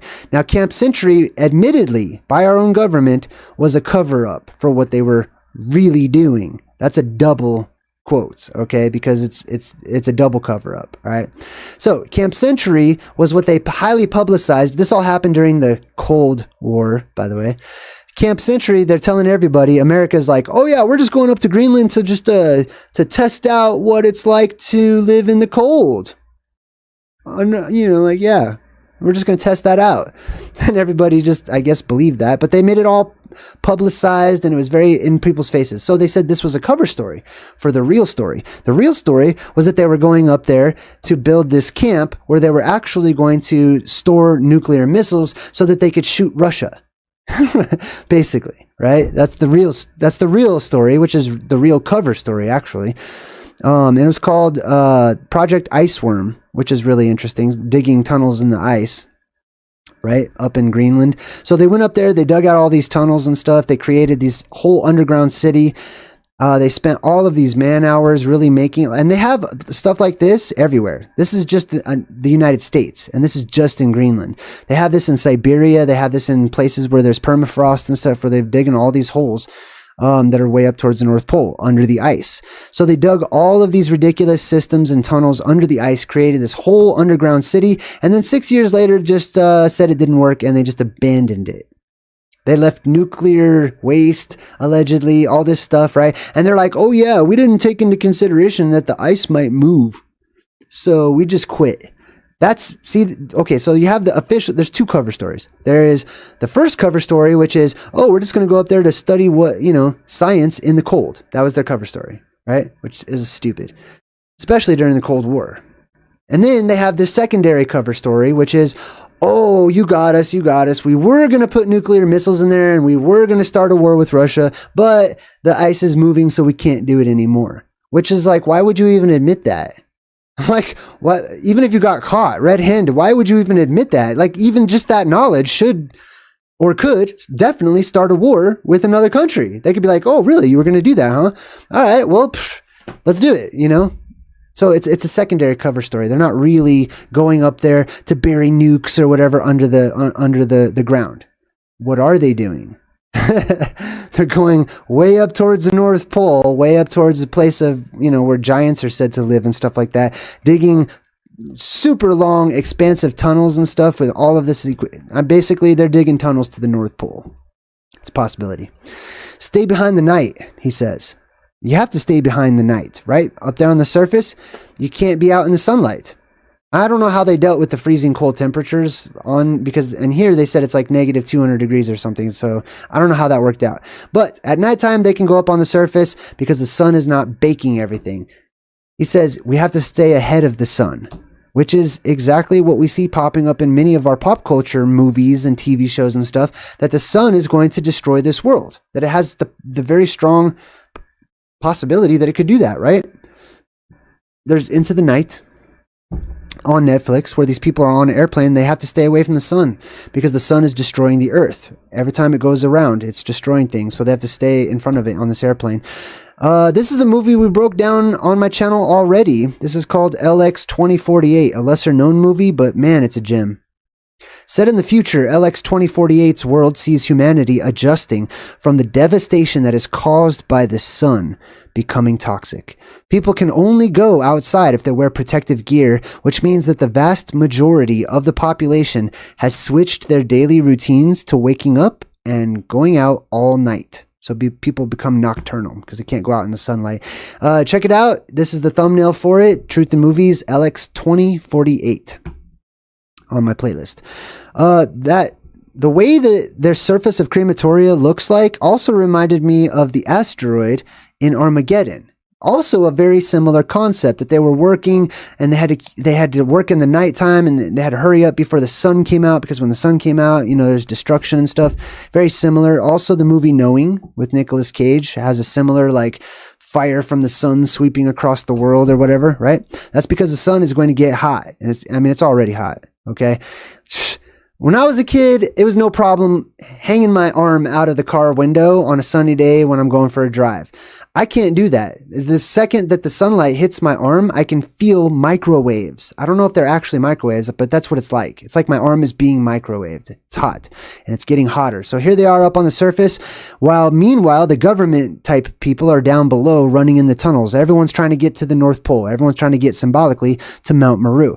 This, with the whole sunrise and all those flames and plasma coming off of it, reminded me of iPet Goat 2. Remember when we were talking about iPet Goat 2, and it showed this is more like ice that's melting because it's getting so hot. The sun is just getting so hot, and at the end of iPet Goat 2, that it's melting all of the ice and all of these icebergs and stuff. And it's actually shooting stuff out of it. Do you see this? Did you notice that giant scorpion tail? There's a scorpion back there. I don't know if you guys noticed that last time. But anyways, it sort of reminds me of that with all the spiky terrain and stuff. Now they show you that they're out there on the surface of this hot world, crematoria, which is a play on cremation, right? When things are set on fire. And it looks like it's snowing, but this is actually just ash that's falling down from local lava beds or whatever that are in the area, but it matters not. It is the symbolic element that is important here. They're trying to get to Mount Meru symbolically, so they have to pass through an area of extreme cold, which is the Arctic Circle, before things change and become warm once more, the closer you get to the Zephyr. The Zephyr is the hot wind that is stored inside of the world. It's the breath of God, or the breath of the earth, or the breath of Gaia. And it's whenever the internal world depressurizes, or wind or air comes up out of that cave of saviors, as I call it, cave of wonders. All right, so here we go again. All of the heat from the sunrise is coming up. Now you see these rock formations though? This is caused by electricity, okay? This is not caused by things getting hot. If anything, it would just melt these and then they would all be flat, okay? When you see rocks that look like they're pulled up into the air, I found it's because they were pulled up into the air. and then they were petrified instantaneously and froze there and stuck like that. Nicolas Cage, Knowing, we talked about. Now, Riddick does this awesome move because Kira's down there. She's stuck a little bit. She couldn't get all the way up and hide in the shade. So Riddick pours water all over himself. This is actually helpful to know. The movies can be helpful if you change the situations and the norms of the world that we live in, right? and they look more like the norms and the situations that are presented in our fiction and fantasy. So he dumps all this water on himself because the water has to burn off before his skin can actually burn. That's good to know. Pours all this water on himself, does this crazy swinging Indiana Jones, I'm going to come rescue you type move. Fopow, he's coming away. This whole thing is epic. This is the coolest part in the movie. I can't describe how cool it is. But he just swings across, whoosh, grabs Kira, brah, boom, jumps up off the top. And then they finally get to this place where they parked their spaceship, which is inside of this little hill right here. You see this little hill? It's inside of that. And then they look at it and they say, there it is. So this is their destination. This is the G at the middle of the map. This is where they're going, right? But do you notice how it's not really focused on like a spaceship or a garage or anything, or not even really this hill? It's this really that they're saying there it is. This is a type of Mount Meru symbolism, the split mountain. Mount Meru is said to be a split mountain, right? Many of these holy mountains are said to have a split top, right? Because whenever the earth grows, I'm sure they actually split. But it looks like a wolf. So oftentimes it's called a wolf mountain. It looks like some sort of a wolf or a dog-like creature that has its head pointed up at the sky or up at the moon, which is directly above Mount Meru. And its mouth is open, almost like it's a wolf that's crying out to the sky. Now, on the inside, the garage door opens and the government people are like getting ready to jump on their airplane. But surprise, surprise, the necromongers were following Riddick and they weren't expecting to find these guys. And there's sort of this standoff and everybody starts fighting. Riddick, boom, does the Atlas pose once more. He's like, let's do it. Jumps into full battle mode with his hooks. By the way, this is his weapon, is the hook. That's the Vav. Right? Same as Maui's hook and all that stuff. Any hook symbolism is the Vav, is the beam, the sky beams, the sky pillars that shoot up out of the earth. That's what those are. They are tent pegs for the tent covering above us called the sky, basically. All right, now the Purifier is having second thoughts. He's not enjoying his life as a necromonger. He doesn't seem to like it, and he says, guess what? The Furyan in me hopes that you won't listen to me when I say don't go back there and kill our boss. I'm paraphrasing. So we find out that this guy is actually Furyan, which is really interesting. Now, he doesn't have the glowing eyes or anything like that, but they say that that is only something that is imparted to the alpha male Furyans, right? Not just every Furyan has glowing eyes or anything like that. Also, there's a side story where some people speculate that he got his eye shine. It was a surgical process in Slam City, in the prison that he was in. However, that is also addressed in other showings of Riddick, where people say that that's just how he made that up in his mind because he can't remember how he got it. So that's just his story that he goes with, basically. Really interesting. He says, we all began as something else. And then he holds out that knife. That is the Furyan knife, right? So that's how you kind of know that he's also connected with the Furyan race. He has that Furyan knife. He holds it out to Riddick and he says, we all began as something else. And man, how true that is, right? I'm different. I mean, we are all constantly, hopefully, changing. Always flowing, right? Always becoming something new, something fresh, something nice. That's what I hope for. But why was this important? We all began as something else. That's just to keep in mind that we're all growing. We're all learning. We're all changing, right? Nothing is stagnant, even though it might appear to be. So this guy is done. He doesn't want to be a necromonger anymore, but he's kind of stuck that way because he got the stuff. The way that the necromongers handle their people and make them subservient. Anyways, after that, he's like, forget it. He walks out into the sunlight and he gets burnt to a crisp. Basically, his whole body just gets incinerated by the sun. Turns into a pile of ashes. And then we go back to Helion Prime, or Riddick does, because they stole Kira. The necromongers stole Kira. If they never would have done that, Riddick would have stayed there, or went somewhere else. But he goes back to Helion Prime because that's where Kira is. You can see the Janus symbolism over here, the dome symbolism over here, and check it out. The reason that dome exists is because of those sky pillars, creating an electromagnetic barrier around it. Also, I would point out that there are like rivers connected to this dome. There's a river there, and there's a river over here, just like in the Disney logo, actually. I'm pretty sure, I'm like 99% sure the Disney castle logo is Mount Meru. I'm pretty sure there's 4 rivers that cross in the middle of that castle for some strange reason. Anyways, you can see the pillars on each side of these, and what they do is they generate electricity and they create an electrical arc, which creates a little area of safety in the Garden of Eden. Now he says Ascension Protocol. This guy wants to just destroy the planet because he heard that Riddick might be coming back to kill him. So he's like, just blow this planet up. Let's ascend. Let's go get sucked up into the sky together. Hello, puppy. And Kira has been transformed, unfortunately, into one of the necromongers.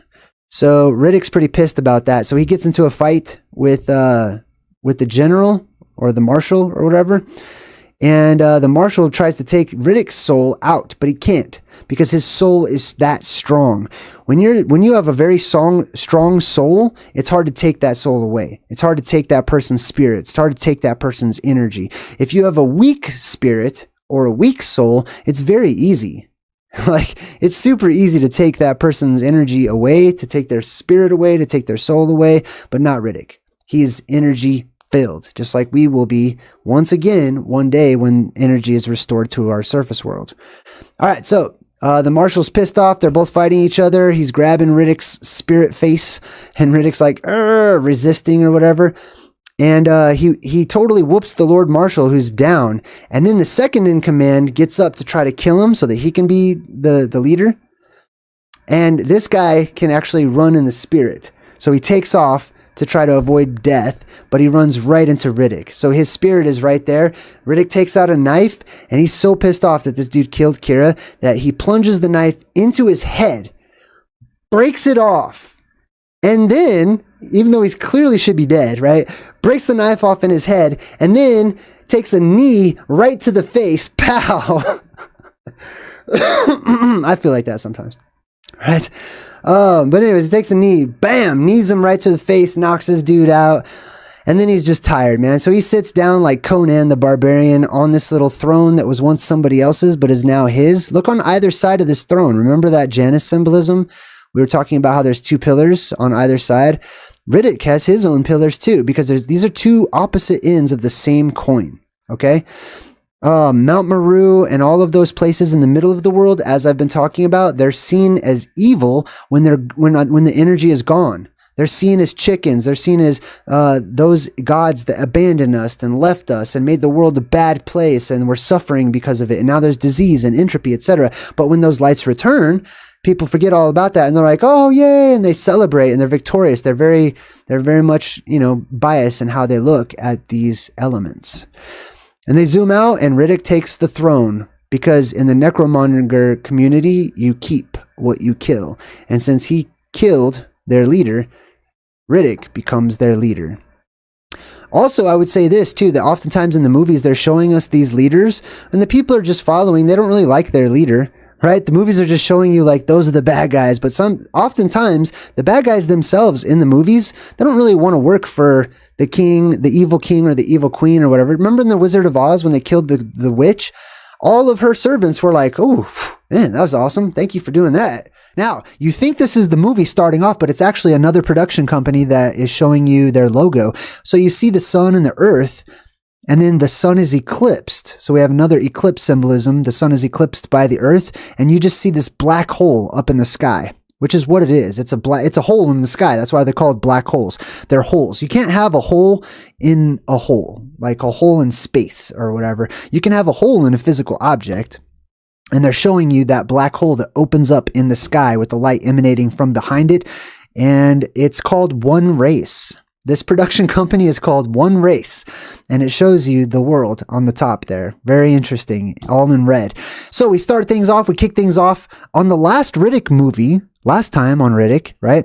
He had just defeated the necromonger race. He killed the king of the necromongers, basically, or the head marshal, the lead marshal, or whatever his name was. And they keep what they kill. So because he killed the leader of the necromongers, Riddick actually became the leader. But when we kick things off on this movie, we pick up years later. And you'll find out what happened to him with the necromongers, but now he's on an entirely different world. Look at the color spectrum of this world. The world represents the red sky. the golden age, the age of magic and monsters and animals and mystery. And it's represented by this sort of dragon type of a bird that's flying around or whatnot, and then it lands. This is dinosaurs, basically. This is a type of dinosaurs. I call these phantazoids. They're otherworldly animals or creatures that leave their they leave their macrocosms, or their they leave their world and they come into ours, basically, from below the earth or from outside of the sky. Now, Riddick starts off by saying, I don't know how many times I've been crossed off the list and left for dead. So this monster lands down on the ground, and you can see Riddick's hand, symbolically like the hand of God. And this monster is one of the bad guys of our world. That's why we fear the monsters. I don't know how many times I've been left for dead and crossed off the list. You're going to lose count. So, symbolically speaking, he represents the red sky, which means that we have forgotten. We've crossed the red sky, the world of magic, the world of mystery, wonderland, how our world was completely different than the modern age that we have today. We've crossed it off the list. We've forgotten all about it entirely. And because of the apocalyptic events that happen every other cycle, or every cycle, I should say, they're responsible for the introduction of these monstrous forms that come into our world every cycle. That's whenever the doors to our world are symbolically and physically opened, and there's a window of opportunity, an actual physical window of opportunity that opens, where the barriers that keep those species above our world out and inside of our world in, those barriers come down, and the monsters flood into our world. He says this ain't nothing new. So this whole story is nothing new. There's nothing new under the sun. So we're going to follow the story of Vin Diesel as Riddick. What does Vin Diesel mean? This is pretty interesting. Vin comes from Vincent. And Vincent, if we take a look at the etymology of Vincent, comes from Vik or Vake, which means to fight or to conquer. So Vin Diesel, which is a stage name, by the way, Vincent means to fight or to conquer, a conqueror, right? Now, what does diesel mean? Diesel originates in the Germanic languages. Usually people just say it's a name, and they leave it at that. The inventor of diesel fluid, right? It's hard to find the actual word diesel and what it means, but I found it, and it means a people or a race. Therefore, Vin Diesel altogether implies a conquering race of people. Super interesting, right? And that brings us to our title screen, Riddick, with all of the red, as it should be, because Riddick is the word rodok, which means, it's from rudu, which means red color, right? It means red. Something that is red or ruddy, which is the color of the sky whenever we get into the golden age. Now, we start things off. We see Riddick. He was buried under the ground for some strange reason. I don't know why he was under the ground. It doesn't really say that, but he grabs this phantazoid, kills it. He escapes from being buried under the ground. Now, that's also the light. The light of the world is under the ground for a time, and then it comes up out of the world, and it reemerges, and then it goes back in, and it goes back and forth every cycle. So Riddick is... he's injured, he's hurt, and he's crawling through what looks like some sort of a dusty red desert world or something. This is his spectral vision. This is Riddick's, how he sees things. This is the vision that I believe what it looks like for plasma and other entities that are highly charged electromagnetically or have a strong spirit. They see things in another form, another way. So Riddick comes up, he's thirsty, he sees a pool of water, he starts to go to drink it, but then he smells it and he realizes it's not good to drink. Right? Remember, Riddick has that sort of animal side where most humans would just be thirsty and drink down whatever water they found. Riddick smells it first and he says, nah, that's not a good idea. So he throws the water back down. You can see Riddick right here. He's laying right next to that pool of water, and that whole area where that pool of water is, it looks like it's got some sort of geothermal vents or something like that. And the water is no good to drink. So he leaves the water alone. He crawls off to the side. And as you can see, his leg looks like it's snapped. It looks like it's broken. So Riddick sticks his leg between two rocks and he's going to snap his own leg back into place. This is symbolic of those superheroes that emerge after the apocalyptic cycle, where we go from the blue sky where we are now, and this could be some of you, into the red sky where the conditions in our atmosphere and our world change so drastically that it seems to impart superpowers, and sometimes does, to the survivors, to the leftovers, to those of the Nim or the Nemo. right? Some of those superpowers include things like super fast healing. What is it called? Regeneration, right? The regeneration of our cells. So Riddick exhibits this all throughout every single movie, that he's like double jointed everywhere. He's very flexible, and that he heals extremely fast, which are some things that are imparted to us after the apocalyptic cycle that we're going to go through. Now, he looks off into the distance and he hears jackals. These jackals are like otherworldly space dogs, basically, or hellhounds, you could say, right? Hellhounds are a word that I use to affectionately describe a type of phantazoid creature that resembles a dog, a really big, gigantic dog. And I believe they may actually come from inside of the earth, possibly, but he sees one of these jackals. And it's really interesting because jackals harken back to ancient Egypt. It says, speaking about the underworld and the god that has the jackal head, which is Anubis, it says one of his prominent roles was as a god who ushered souls into the afterlife. He attended the weighing of the scale during the weighing of the heart ceremony, in which it was determined whether a soul would be allowed to enter the realm of the dead or not. So, symbolically, he's trying to enter the realm of the dead, which is located beyond the Pillars of Hercules, which we've talked about a few times on my channel. We'll probably come back to the Pillars of Hercules just so that people can be on the same page with me as to my theories of where those are.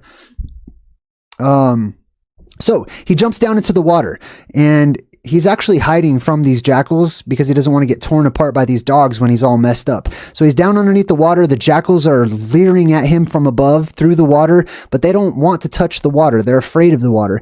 Now, this also harkens back to the symbolism of these alien creatures being afraid of the water of Earth. And that there's something called holy water, which tends to keep away these demonic creatures, right? I lean towards holy water being more acidic in nature. The pH balances of our waters are likely to change whenever we go through these apocalyptic events. So be careful in the water that you do find. Now, he sees one of these jackals, which sort of comes up to him, and he's being chased by these jackals. And then he goes to this place where he's trying to get through these two pillars. Just like we talked about just a second ago, he's trying to get through the Pillars of Hercules and be given access into the land of the dead, or the necropolis, or the area that goes down into the earth, into the underworld, which is traditionally at the North Pole of our world too. Now, the jackals are following him, and they're trying to hunt him down. The jackals come upon... Riddick is actually hiding up on the cliffs. He's watching the jackals. The jackals come upon this little area of like watery mud, and there's these tentacle, sort of scorpion-tailed things that come up out of the mud, right? These are called mud demons affectionately in the movie. And they look like they have like little pinchers or something like that. And they fight with the jackals. This one actually kills this jackal. You can see it laying down on the ground. And the whole movie is going to be about these creatures, these scorpion-like creatures that we're going to talk about in a bit, these phantazoids. So now he keeps on going on his trek. He says, that he's having like a legendary bad day, basically. But look at this rock formation. You see how it's sort of juts up out of the ground and then flattens out at the top? They want you to think that this is just completely made up, that this is fictional, that this is just an alien world because nothing on Earth looks like that. But the reality is, many things in our world look like this. It's just that they're not in the public eye because they're anomalies. Because most of the academic experts of our modern age don't have any type of good explanation for these things other than, well, that's just the way it ended up after millions of years of wind and rain, which I don't subscribe to. We're going to do a special later on, maybe this week, about hoodoos and about these strange rock formations and geologic formations of rocks that shoot up, and they were molded by the plasma that comes down from the sky and flattened out whenever that mud petrified. He says this was shaping up to be one of those legendary bad days. Now check this out too. Do you see how there's these little windows off on the side there? That's because it looks like these alien inhabitants had lived inside of these mountains, just like we have here in our world.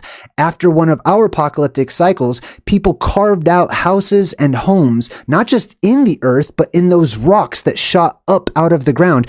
I believe it's because oftentimes those rocks were hollow, as Fulgurites would be, as we talked about when we broke down Beetlejuice, right? If the electromagnetic plasma tentacles that come down from the sky, if they pull mud up from the ground and then they shock it and they electrocute it, it creates fulgurites, which are traditionally hollow and glass on the inside. We have something very similar to that, where we have these rock formations, strange anomalous rock formations that people lived in and carved out and made homes in, just like a Smurf village, right? Here's another example of this alien type of atmosphere right here on our very world, where you can see that prehistoric inhabitants carved out little homes and houses into these rock formations. Well, Riddick was hiding from phantazoids in the rock formations. Could it be that there were phantazoids in our world and therefore people had to find secure places to try to hide from them, and they had to make doors to these places so that those phantazoids were blocked out and couldn't gain entrance? It's a possibility, right? Now, Riddick's having a flashback, which is going to fill us in on what happened after he became the Lord Marshal. So he's having these flashbacks about being the Lord Marshal, and this is back, a little flashback to the last movie where he was the king, he was sitting on the throne, and then they all started demanding that he be their leader and take them to this place called the Threshold. In the necromonger belief system, they believe that there is a place called the Threshold, and beyond that threshold is a land of life and a land of plenty. Basically, it's their promised land, and they want Riddick to take them there. Riddick is having no part of it. He doesn't want to lead anybody or take them to places. He wants the freedom to live life how he chooses. So he's not very comfortable with his new position as king of the necromongers. Pardon me. So he says, I needed a way out. So he's like, I don't like this. I don't enjoy this. He got very caught up in the political system, and it was kind of thrust upon him. He becomes civilized, as you're going to see him say here in a minute. Now, one of the necromonger guys came up to him, and this guy actually wants to be the leader of the necromongers. So he says, how about going to Furya? Why don't we drop you off at Furya, which is Riddick's homeworld, which is rumored to be what part 4 is actually going to be about. Now, he says, what about Furya? And he goes, I know what it's called. He says, yeah, but you just don't know where it is. Furya represents the North Pole. It represents the Garden of Eden. It represents Hyperborea. It represents many of these Garden of the Gods types of places, right? And this is many of us. This is many conversations and research that we've done. The North Pole, the Garden, Paradise. I know what it's called. But he says, you just don't know where it is. That's one of our problems. He says, I need charts. I need maps. That's us. That's us as well. We need charts. We need maps to get to these places. And he says, impossible. He says, I need a direction. That's what we need. The movie is showing us the same truth, that we need to figure out how to get back to the place of emergence. He says, it's been purged from all records, as you well know. Just like it's been purged from all of our records. Where is the North Pole? The North Pole? Where is the place of emergence? Where did we come from, and where are we destined to return to? Some of us, right? He says, Riddick's going home, everyone. So they decide to drop Riddick off on this planet that's supposed to be his home planet, Furya. Turns out it's not. He says, but instead of Furya, we wind up in some place called not Furya. So he's pissed. They dropped him off on some lame whack planet that's not Furya, allegedly. He knows it because he can smell it. He's sniffing it. He's getting a feel for it, right? He's been duped. So they drop him off on this strange alien planet, and you can see him up there on top walking around. And he says, so now we zero the clock. Zeroing the clock is a symbolic description of going through the apocalyptic cycle. Our clocks, our timekeeping starts and stops when we go through these apocalyptic events. When you see the beam of light shoot up, or when you see it retract and disappear, when the world depressurizes, the clock is reset. It hits 0. Hey, thanks, Gen2Gone. Super appreciate you in the chat. Now, Riddick says, I got civilized.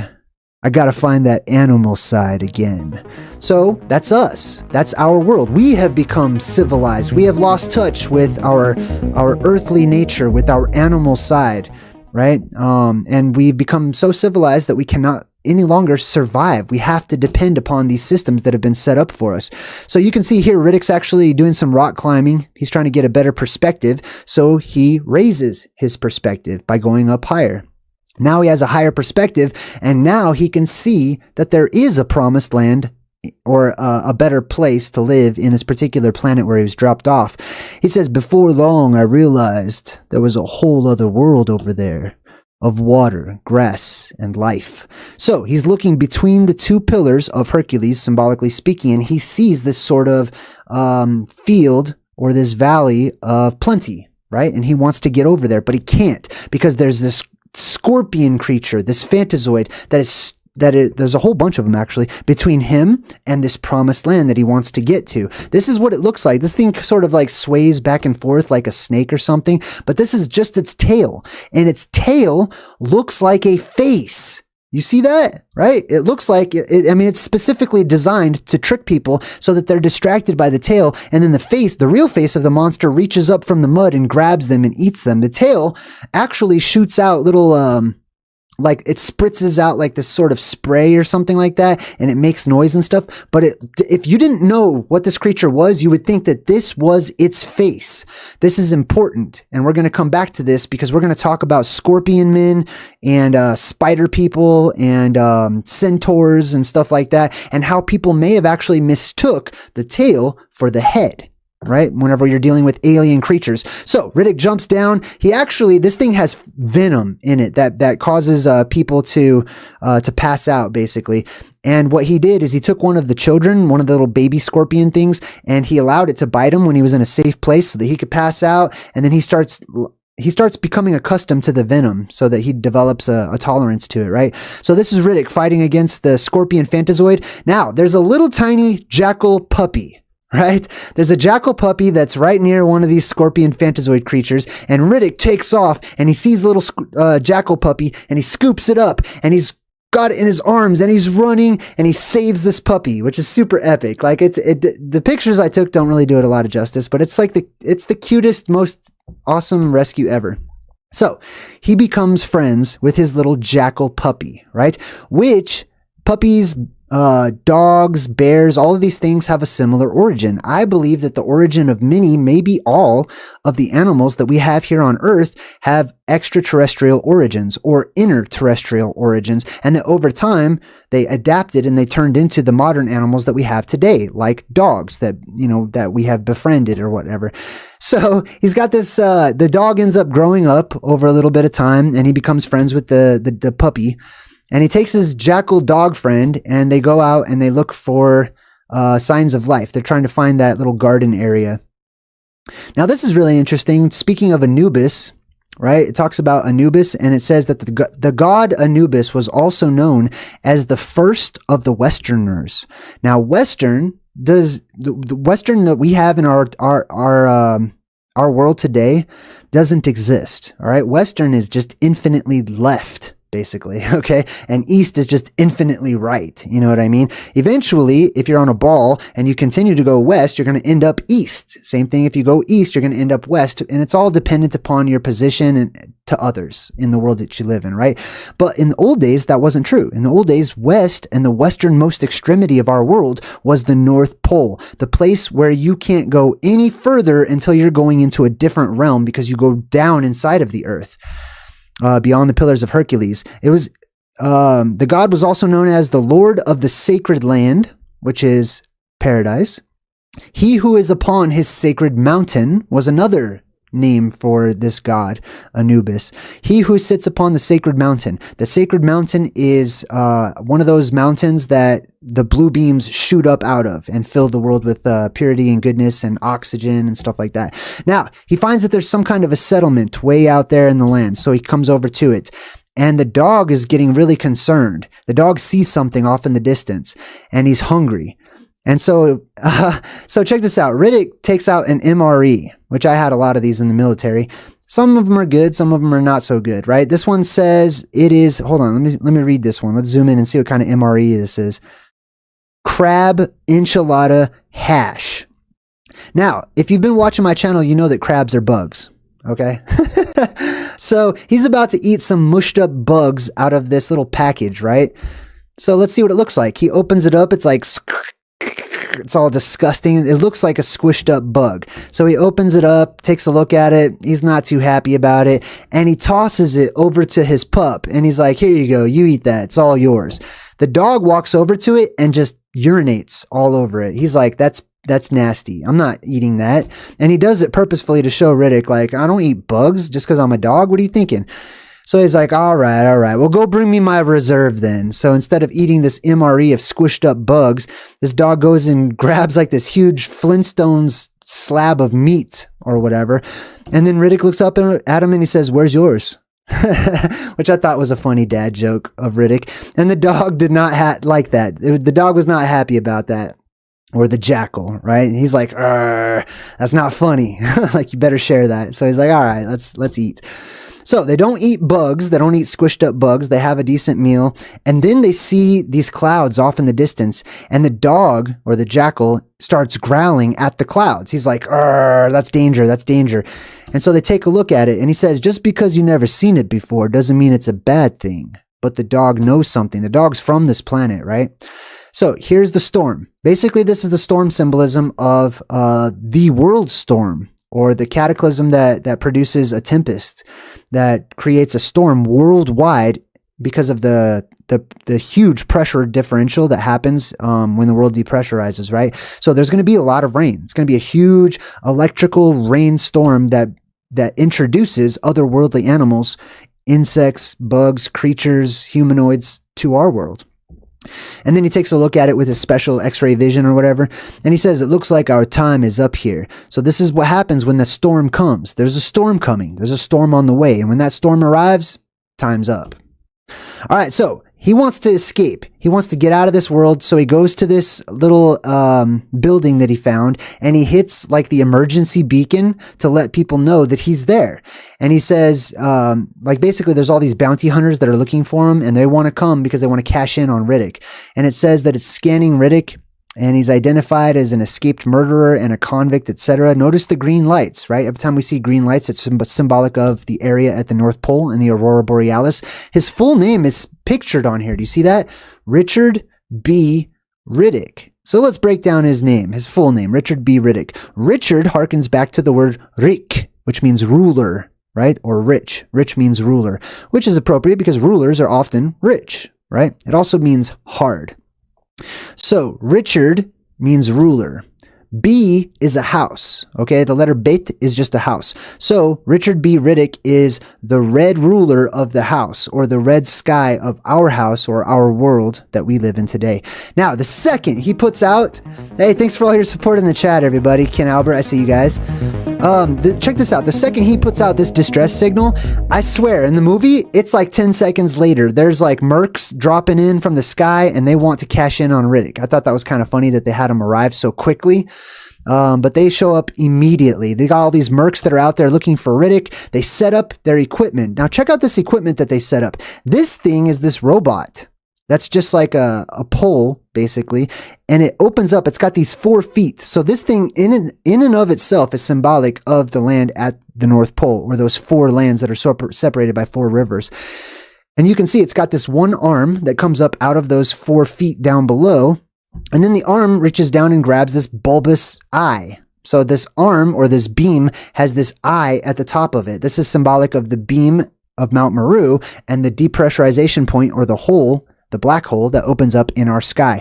It's even called a cyclops, which is what harkens back to ancient myths that talk about the 3 cyclops that are employed to help out during the Titanomachy, when the Titans were fighting against the gods, right? So there was 3 cyclopses, and then the hecatenares, which we'll talk about here in a bit.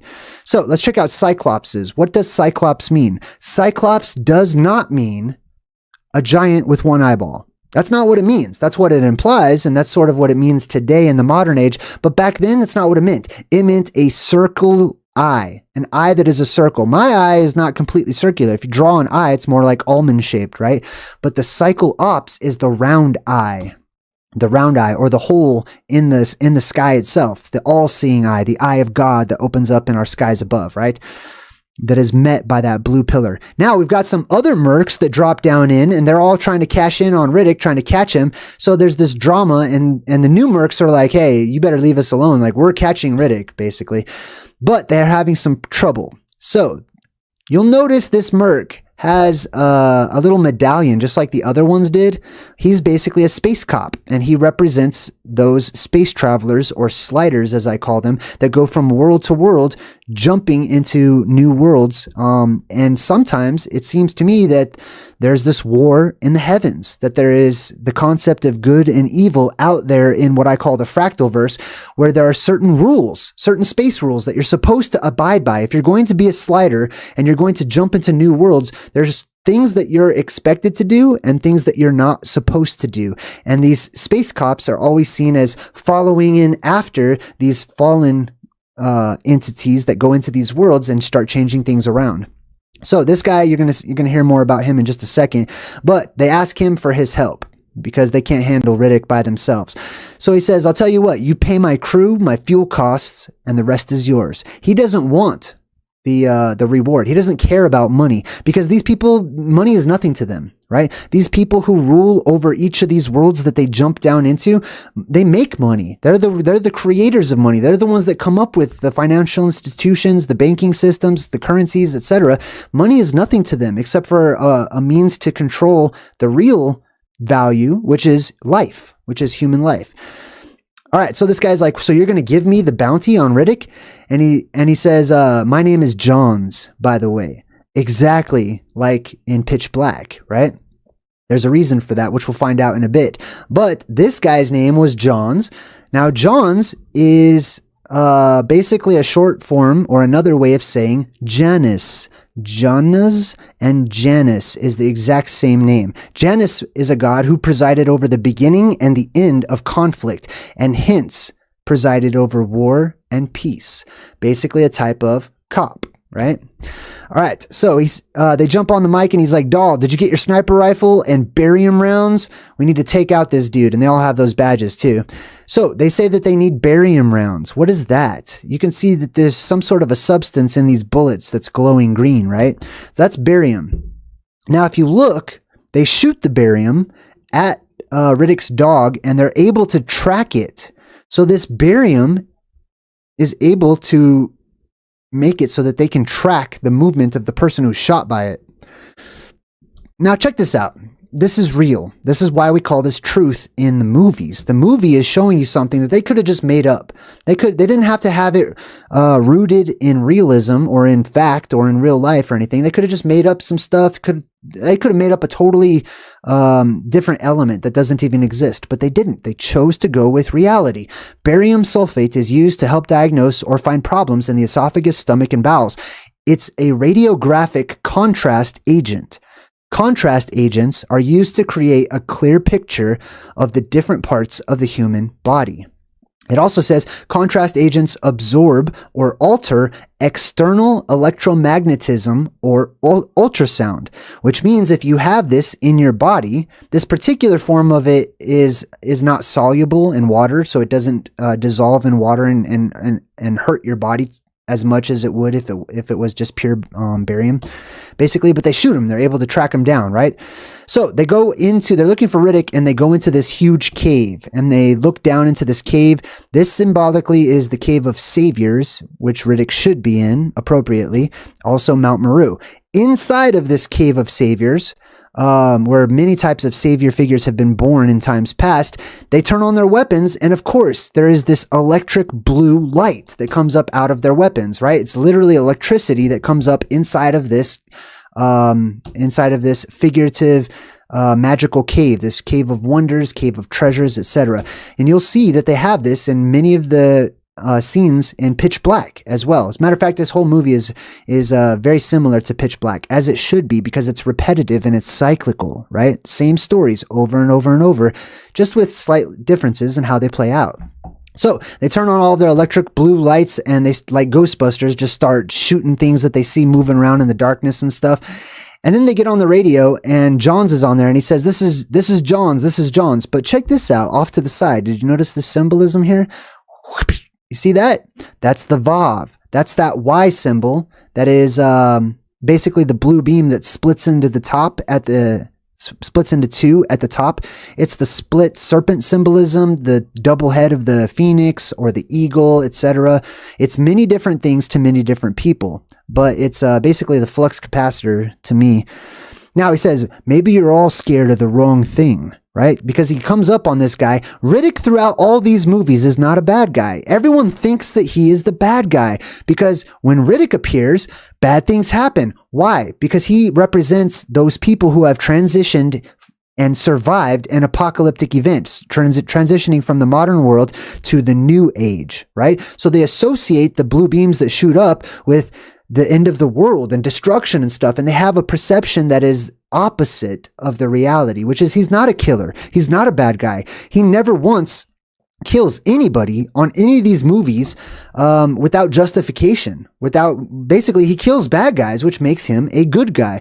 But everyone in the movie is so terrified of him, just like they're terrified of the apocalypse because it's misunderstood. So this guy is let go by Riddick, and Riddick disappears into the darkness, and he's like, I just saw him. And then he looks up, right?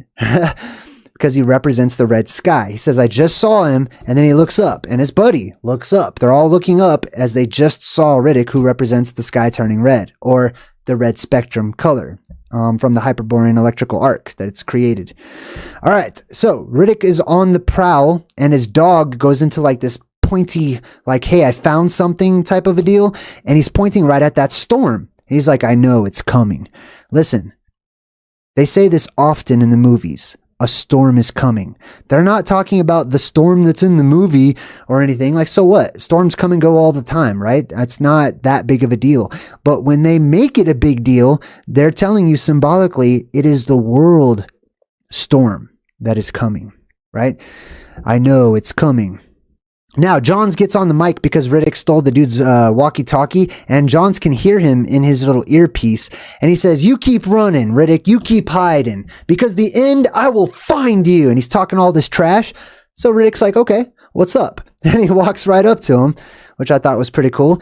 Riddick walks right up to these dudes. For some reason, these dudes just don't shoot him on sight, even though he's worth twice as much dead as he is alive. But it's because Johns needs information from Riddick, and Riddick is smart and intelligent, and he knows this. So when he knows that he's needed by people, he knows he's not going to die. He's not going to get killed by those people until they get what they need. So he says, I want to know what happened there 10 years ago. And he goes, the father of Johns, the first Johns, who died because that first Johns wanted to sacrifice children to the Phantazoids as a form of expiation, right? If you remember the movie The Mist, he wanted to sacrifice those people to the Phantazoids so that he could live. So Riddick had a big fat problem with that and killed that dude. He says, it's the end that you want to think about now, right? Not the past, the future. The end that is coming. It's soon on the way. It's right around the corner. And just to make a point of it, he says, you see that? And then they show you the storm, the tempest, the world storm. And he says, it's the end you want to think about. And they show you in the next scene, the same scene, a storm. Think about the end. And there's this electrical storm on the way, right? The storm of the world. He says, and then look how close this is. I didn't even zoom in on this. This is Hollywood saying, this is important. And they put it way up close for you to see. That's your clock. This right here, which is the world storm or the world tempest, is our clock. It's what they were all based off of. That's when they all started and began, right? That's your clock. That's how they mark time. Because time becomes all messed up. The seasons become messed up. Our time right now is speeding up, and it's getting faster and faster and faster as the sun picks up on its cycle around the earth. All right, so he walks off into the distance, into the storm area, or towards the storm, I should say. They kill his dog as he's walking away, or his jackal, and he's pissed. So he ends up getting into a fight, which he loses, and he gets captured. And this is Riddick doing his sort of Atlas type of a pose, where he holds his arms up into the sky. Like all three movies have this. And that's what the blue beam does. It shoots up and it branches out at the top and it moves around and it dances around like we've talked about quite a few different times. It's known as the Squatterman symbol. This is the Irminsul of the Saxon world tree symbolism.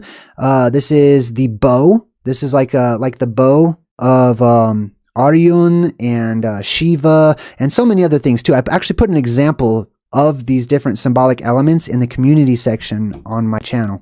All right, so Johns gets pissed off because Riddick basically killed his son and he's not answering John's question, so he punches him and starts beating him up. And then his buddy, who Riddick let go earlier in the movie, says, "Hey, are we beating men in chains now?" You know what I mean? So Riddick got into this guy's head. This guy right here, who's supposed to be after him and supposed to be a bad guy, easily got into his head by an act of kindness. He let him live. He showed him, "I'm not a killer. I'm not here. I could just kill you, but I'm not going to," right? So now this guy is starting to have a problem because they're beating Riddick up, when normally he probably wouldn't have cared, right? And then this other guy says, he's talking to Riddick and he says, "I know what's coming. Called to find you, the serpents." So there are serpents on their way to find Riddick, right? Which is symbolically the plasma serpents that snake down from the sky, or from the hole in the sky that gives you the illusion of Medusa and her snakes coming off of her head and stuff, petrifying objects and people as they do. Now, when the rain comes, it creates all this mud. All of this mud where these demons are dormant in the dirt. When the dirt turns into mud, all of these phantazoid creatures come up out of the mud, and basically they're these scorpion-looking beings that I showed you earlier. And he says, "It ain't me that you got to worry about," right? And that's true. It's not the apocalypse that we need to worry about. It's not the sky turning red or the blue beams shooting out or the changes that happen in the world. It is the creatures that come into this world, and some of them are predatory. Not all of them, but there's enough that are predatory that in times past, we actually hid from them initially, as we showed you, right? All of the rock structures that people dug into to try to hide, people living in cliffs and stuff, hiding from phantazoids. But there came a time when people were able to venture out, and there was the phantazoids started to hide and relocate and stuff, and then humans learned their weaknesses, and they developed hunting parties to go out and kill specialized classes of killers to hunt and to fight otherworldly creatures, monsters that I call phantazoids, right? And they hunted them to extinction, and they were paid handsomely, just like these bounty hunters. These mercs are paid to go out and find Riddick. So they go out in the rain. The rain also comes, and it symbolizes the deluge. This is a red planet. This is a desert planet.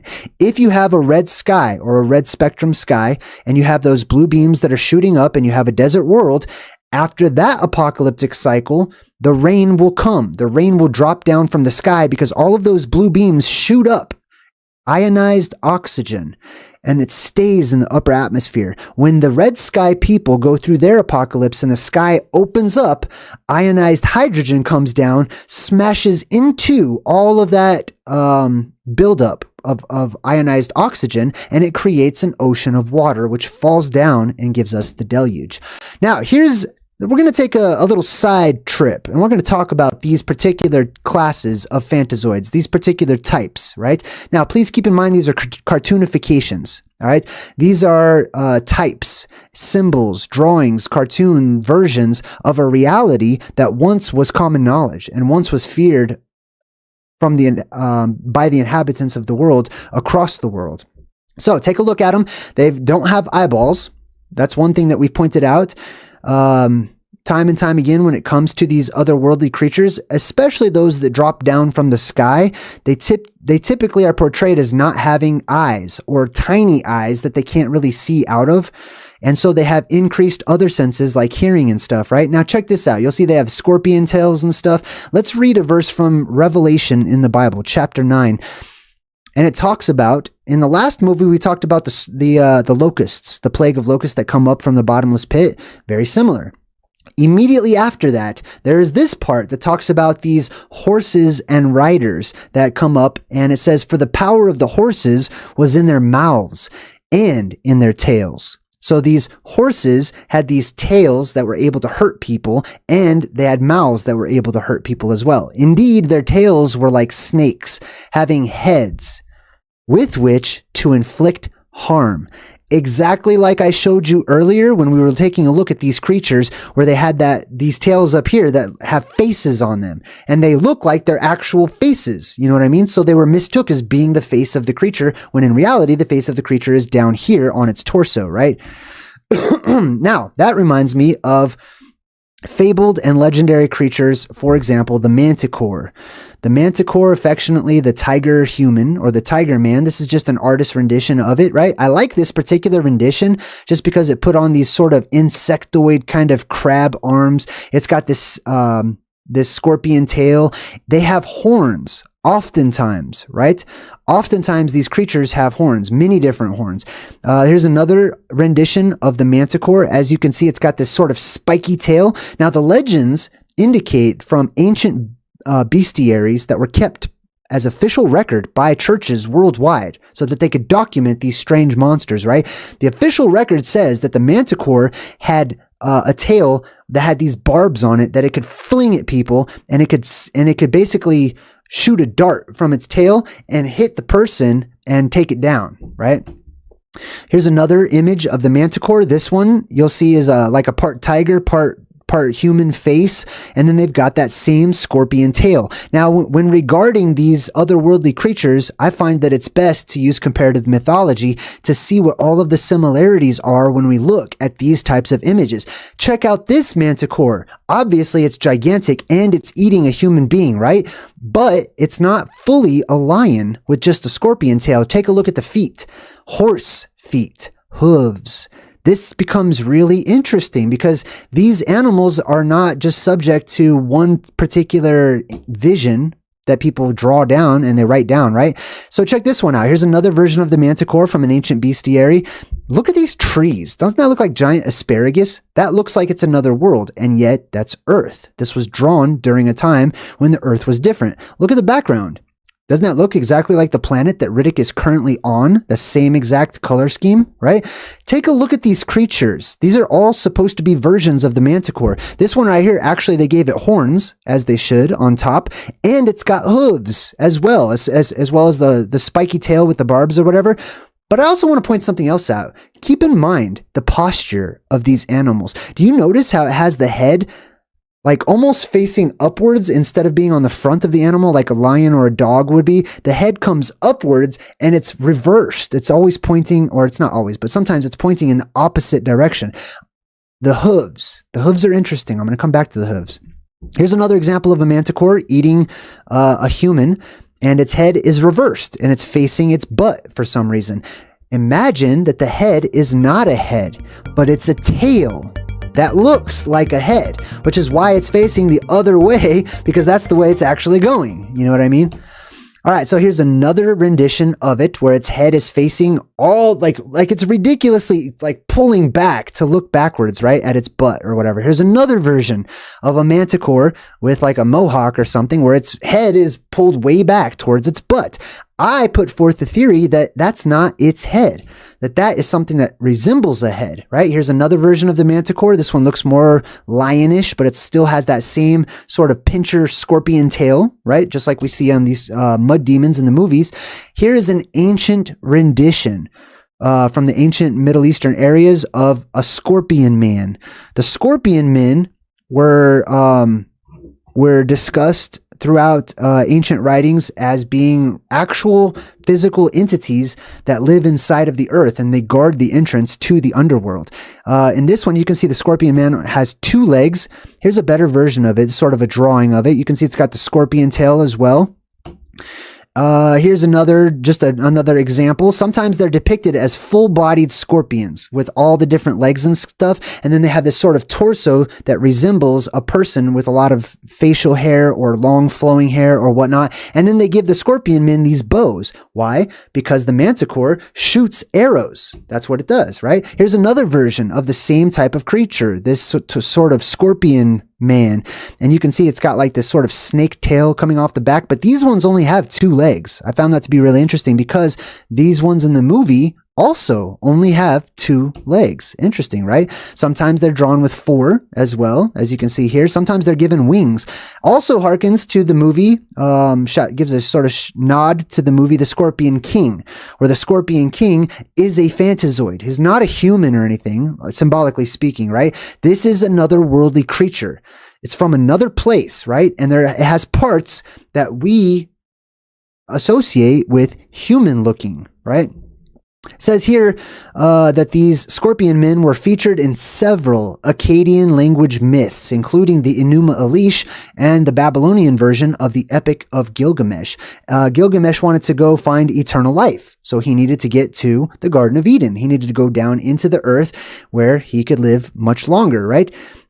Before he gets there, the entrance is being guarded. The entrance to the underworld is guarded by these scorpion men. So he has to actually pass this test, proving that he's like part god in order to enter. Here is an Egyptian version of the exact same creature. Check this out. You can see that it's got a scorpion tail right there, but it's horse. It's part horse down here. Right? It's actually got like the lion face that's facing backwards the other direction, right? And it's got this sort of a bow and arrow deal, and it actually has a wing as well, just like it was insectoid with wings, right? Which reminded me of this Black Mirror episode. Was this? It was either, no, this was Love, Death, and Robots. So this was called Beyond the Aquila Rift, in an episode of Love, Death, and Robots, which shows you an example, a really stellar, creepy, good example of the exact type of fantasoid creatures that we're talking about when referencing these multi-legged fantasoids that come down from the sky and drop down, right? Check it out. It's got many different legs.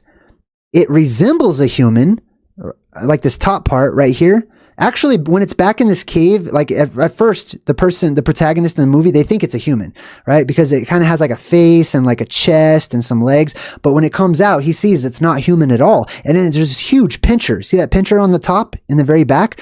This is an excellent representation of a type of otherworldly fantasoid. See that white, creamy, reflective, shiny kind of a white color that they have? Here's another version of it. As you can see, it sort of resembles like a woman's face right there in the middle, many different legs, and then this sort of pincher type of a tail, right? Facing its front, curved forward, facing its front, right? Now, here's the ones from the movie. I just did a side-by-side of these in like this Photoshop type of a thing that I have, where you can see these are the ones in the movie, and these are the ancient depictions in real life, in the real world, right? Truth in movies. All right, so what this also reminded me of is ancient depictions of various gods. This one right here is Hecate, which is really interesting, and we're going to talk about why. So Hecate is represented by, it looks like these two wolves on either side, but if you look at Hecate, she is one being that looks like it's sort of Siamese and split into all these different versions. Here's a much better statue version of it, a depiction of Hecate. Now you can see that she's got all these different arms and stuff, multiple legs coming out of her because she's connected one torso, 3 heads, 3 arms, 3 legs. Was it a human? This god that came down from the heavens, or was it a fantasoid? Hecate, a Greek goddess associated especially with the underworld, night and witchcraft. Now, Hecate is one of the roots of the hecatoneres. The hecatoneres, or the hecatonchieres, in Greek mythology is one of those creatures, those giants that were summoned to help out during the Titanomachy, or the war between the gods and the Titans, right? The Titans were winning, and so the gods called upon the help of the 3 Cyclopses, which is the 3 beams of Mount Meru, and then the anode and cathode beams and mountains on either side, which shoot straight up, and they branch out at the top, creating like this sort of cyclopean look with a stick and then the ball at the top of it, right? So check this out. Hecate, basically Hecaton, or of Hecate, Hieres. Let's check this out. These creatures were called the 100-handed ones, right? So there were these huge, gigantic, titanic, massive, monstrous creatures in form. Maybe not in physical actuality, but in form, that's what they resembled. That's how people described them, as these huge human-like creatures, but they had all of these hands that were all over the place. Specifically, it was actually arms, but then over time it became hands, right? Now imagine the hand shape. Keep that in mind, okay? The Hecate, or the Hecate-on, means of Hecate, or the underworld. Hieres, which means hands. If you look up that word right there, hands, so Hecate, Hieres, which is also 100, right? Hand, 100-handed. So the hand shape. Now, hiere. We're going to break this down, and it's going to make a lot of sense here in just a minute. So we're talking about the hecatoneres, which is the 100-handed titans that were employed to help to turn the tides of the Titanomachy, right? If we go back to this word hieres, Heka is related to Hecate. Hecaton means 100, but hieres is related to hieron. Hieron. It just has a different suffix. That's all, right? Now, hieron is related to the word hand. Can you see how ancient people who were unfamiliar with these strange phantazoid creatures could look at them having a torso that stopped at the top, and then they had all of these different feet or arms or hands or whatever at the bottom, and this is what they called them, or this is what they were referenced as. Also, it could be where they were from. They were from the Hecatoneres, or they were from the place that has hundreds of arms coming up off of it, which is plasma, basically, right? But they were also the hand creatures. Some of these creatures were shaped like giant hands walking around the earth, like a bug, basically, like gigantic bugs. The Thing is one of them from the Addams family, right? These are things. These are creatures that we don't know what name to give them because they look like all kinds of different creatures that are mixed into one. There's different forms of them. This is from the actual movie The Thing, where this is a type of this creature that is depicted that we're talking about, right? Going back to this girl, she's another type. You can see she looks just like a hand, right? That's like walking around. So I believe that this is the origin for horses and where horses come from, and horse type monsters, centaurs, etc., right? Do we talk about that? I think we do talk about that. So check this out. Chiron, or Chiron, or however you would like to pronounce it, he was basically seen as the wisest of all of these creatures, right? He was allegedly part human and part horse, being a centaur. And he was also a doctor, which means he was the centaur for disease control. Okay. I really wanted to get that joke in there. All right, let's move forward. All right, so what else we got? All right, so Riddick. Riddick is messed up and he needs to heal himself. He totally got nailed in the chest. He's got this huge hole, this gaping hole in his chest. He's got some sort of a nail, or I don't know, a claw or something that was stuck into his chest, and he sees these little glowing balls of light. So he walks up this mountain, this total Dr. Seuss nightmare mountain where the Grinch probably lives at the top. He's way down here. You see him? Now let's zoom in on this real quick. I want to show you. In the storm, going up the mountain, trying to find these glowing balls. These are the pearls of life. These are the pearls of wisdom. These are the pearls, or the balls of energy, that come up off of Mount Meru that rain down into that island cup, or that valley that's at the middle of the world. These are the pearls we talked about these pearls when we broke down Slumberland. Remember that? And they were looking for these magical light up pearl type of objects that grant you wishes and stuff like that, right? So he goes to find one of these pearl things, picks it up, and then he takes out that thing that was stuck in his chest, and he puts this pearl thing right where his right where his chest is or whatever, and it heals him. Now in the movie, they're trying to say that it's burning hot, so it just sealed up the wound or whatever, which also works. But symbolically, he is taking mana and he's putting it to his body in an area where is the holy grail, or the crater of our world, right? And this stuff has the ability to speed up the process of regeneration for your cells. So he puts it on himself and he becomes healed, right? All right, so he gets into a fight with a phantazoid. He's yelling and stuff, and Johns has a change of heart, okay? He doesn't follow suit like his son did. His son wanted to basically just kill Riddick. He was in it for himself, but this John shows some character. And he says, extraction in 30 seconds or less. Let's go, let's go. And the other team, now this woman here, Riddick was kind to. He also could have killed her earlier in the movie, but he didn't. And that ends up changing her perception of him. So she actually comes down, helps Riddick out. They go back up into their spaceships, and Riddick's going to take off to some other place. And he says, where are you going now, Riddick? And he says, sooner or later, we all have to head home, which leads us into Riddick Part 4. Furia. I don't know what it's going to be called, but that is the rumor that Riddick's going to go home now, and we should see a Riddick Part 4 where he returns to paradise, or he returns to his home that was abandoned so long ago. Come with me.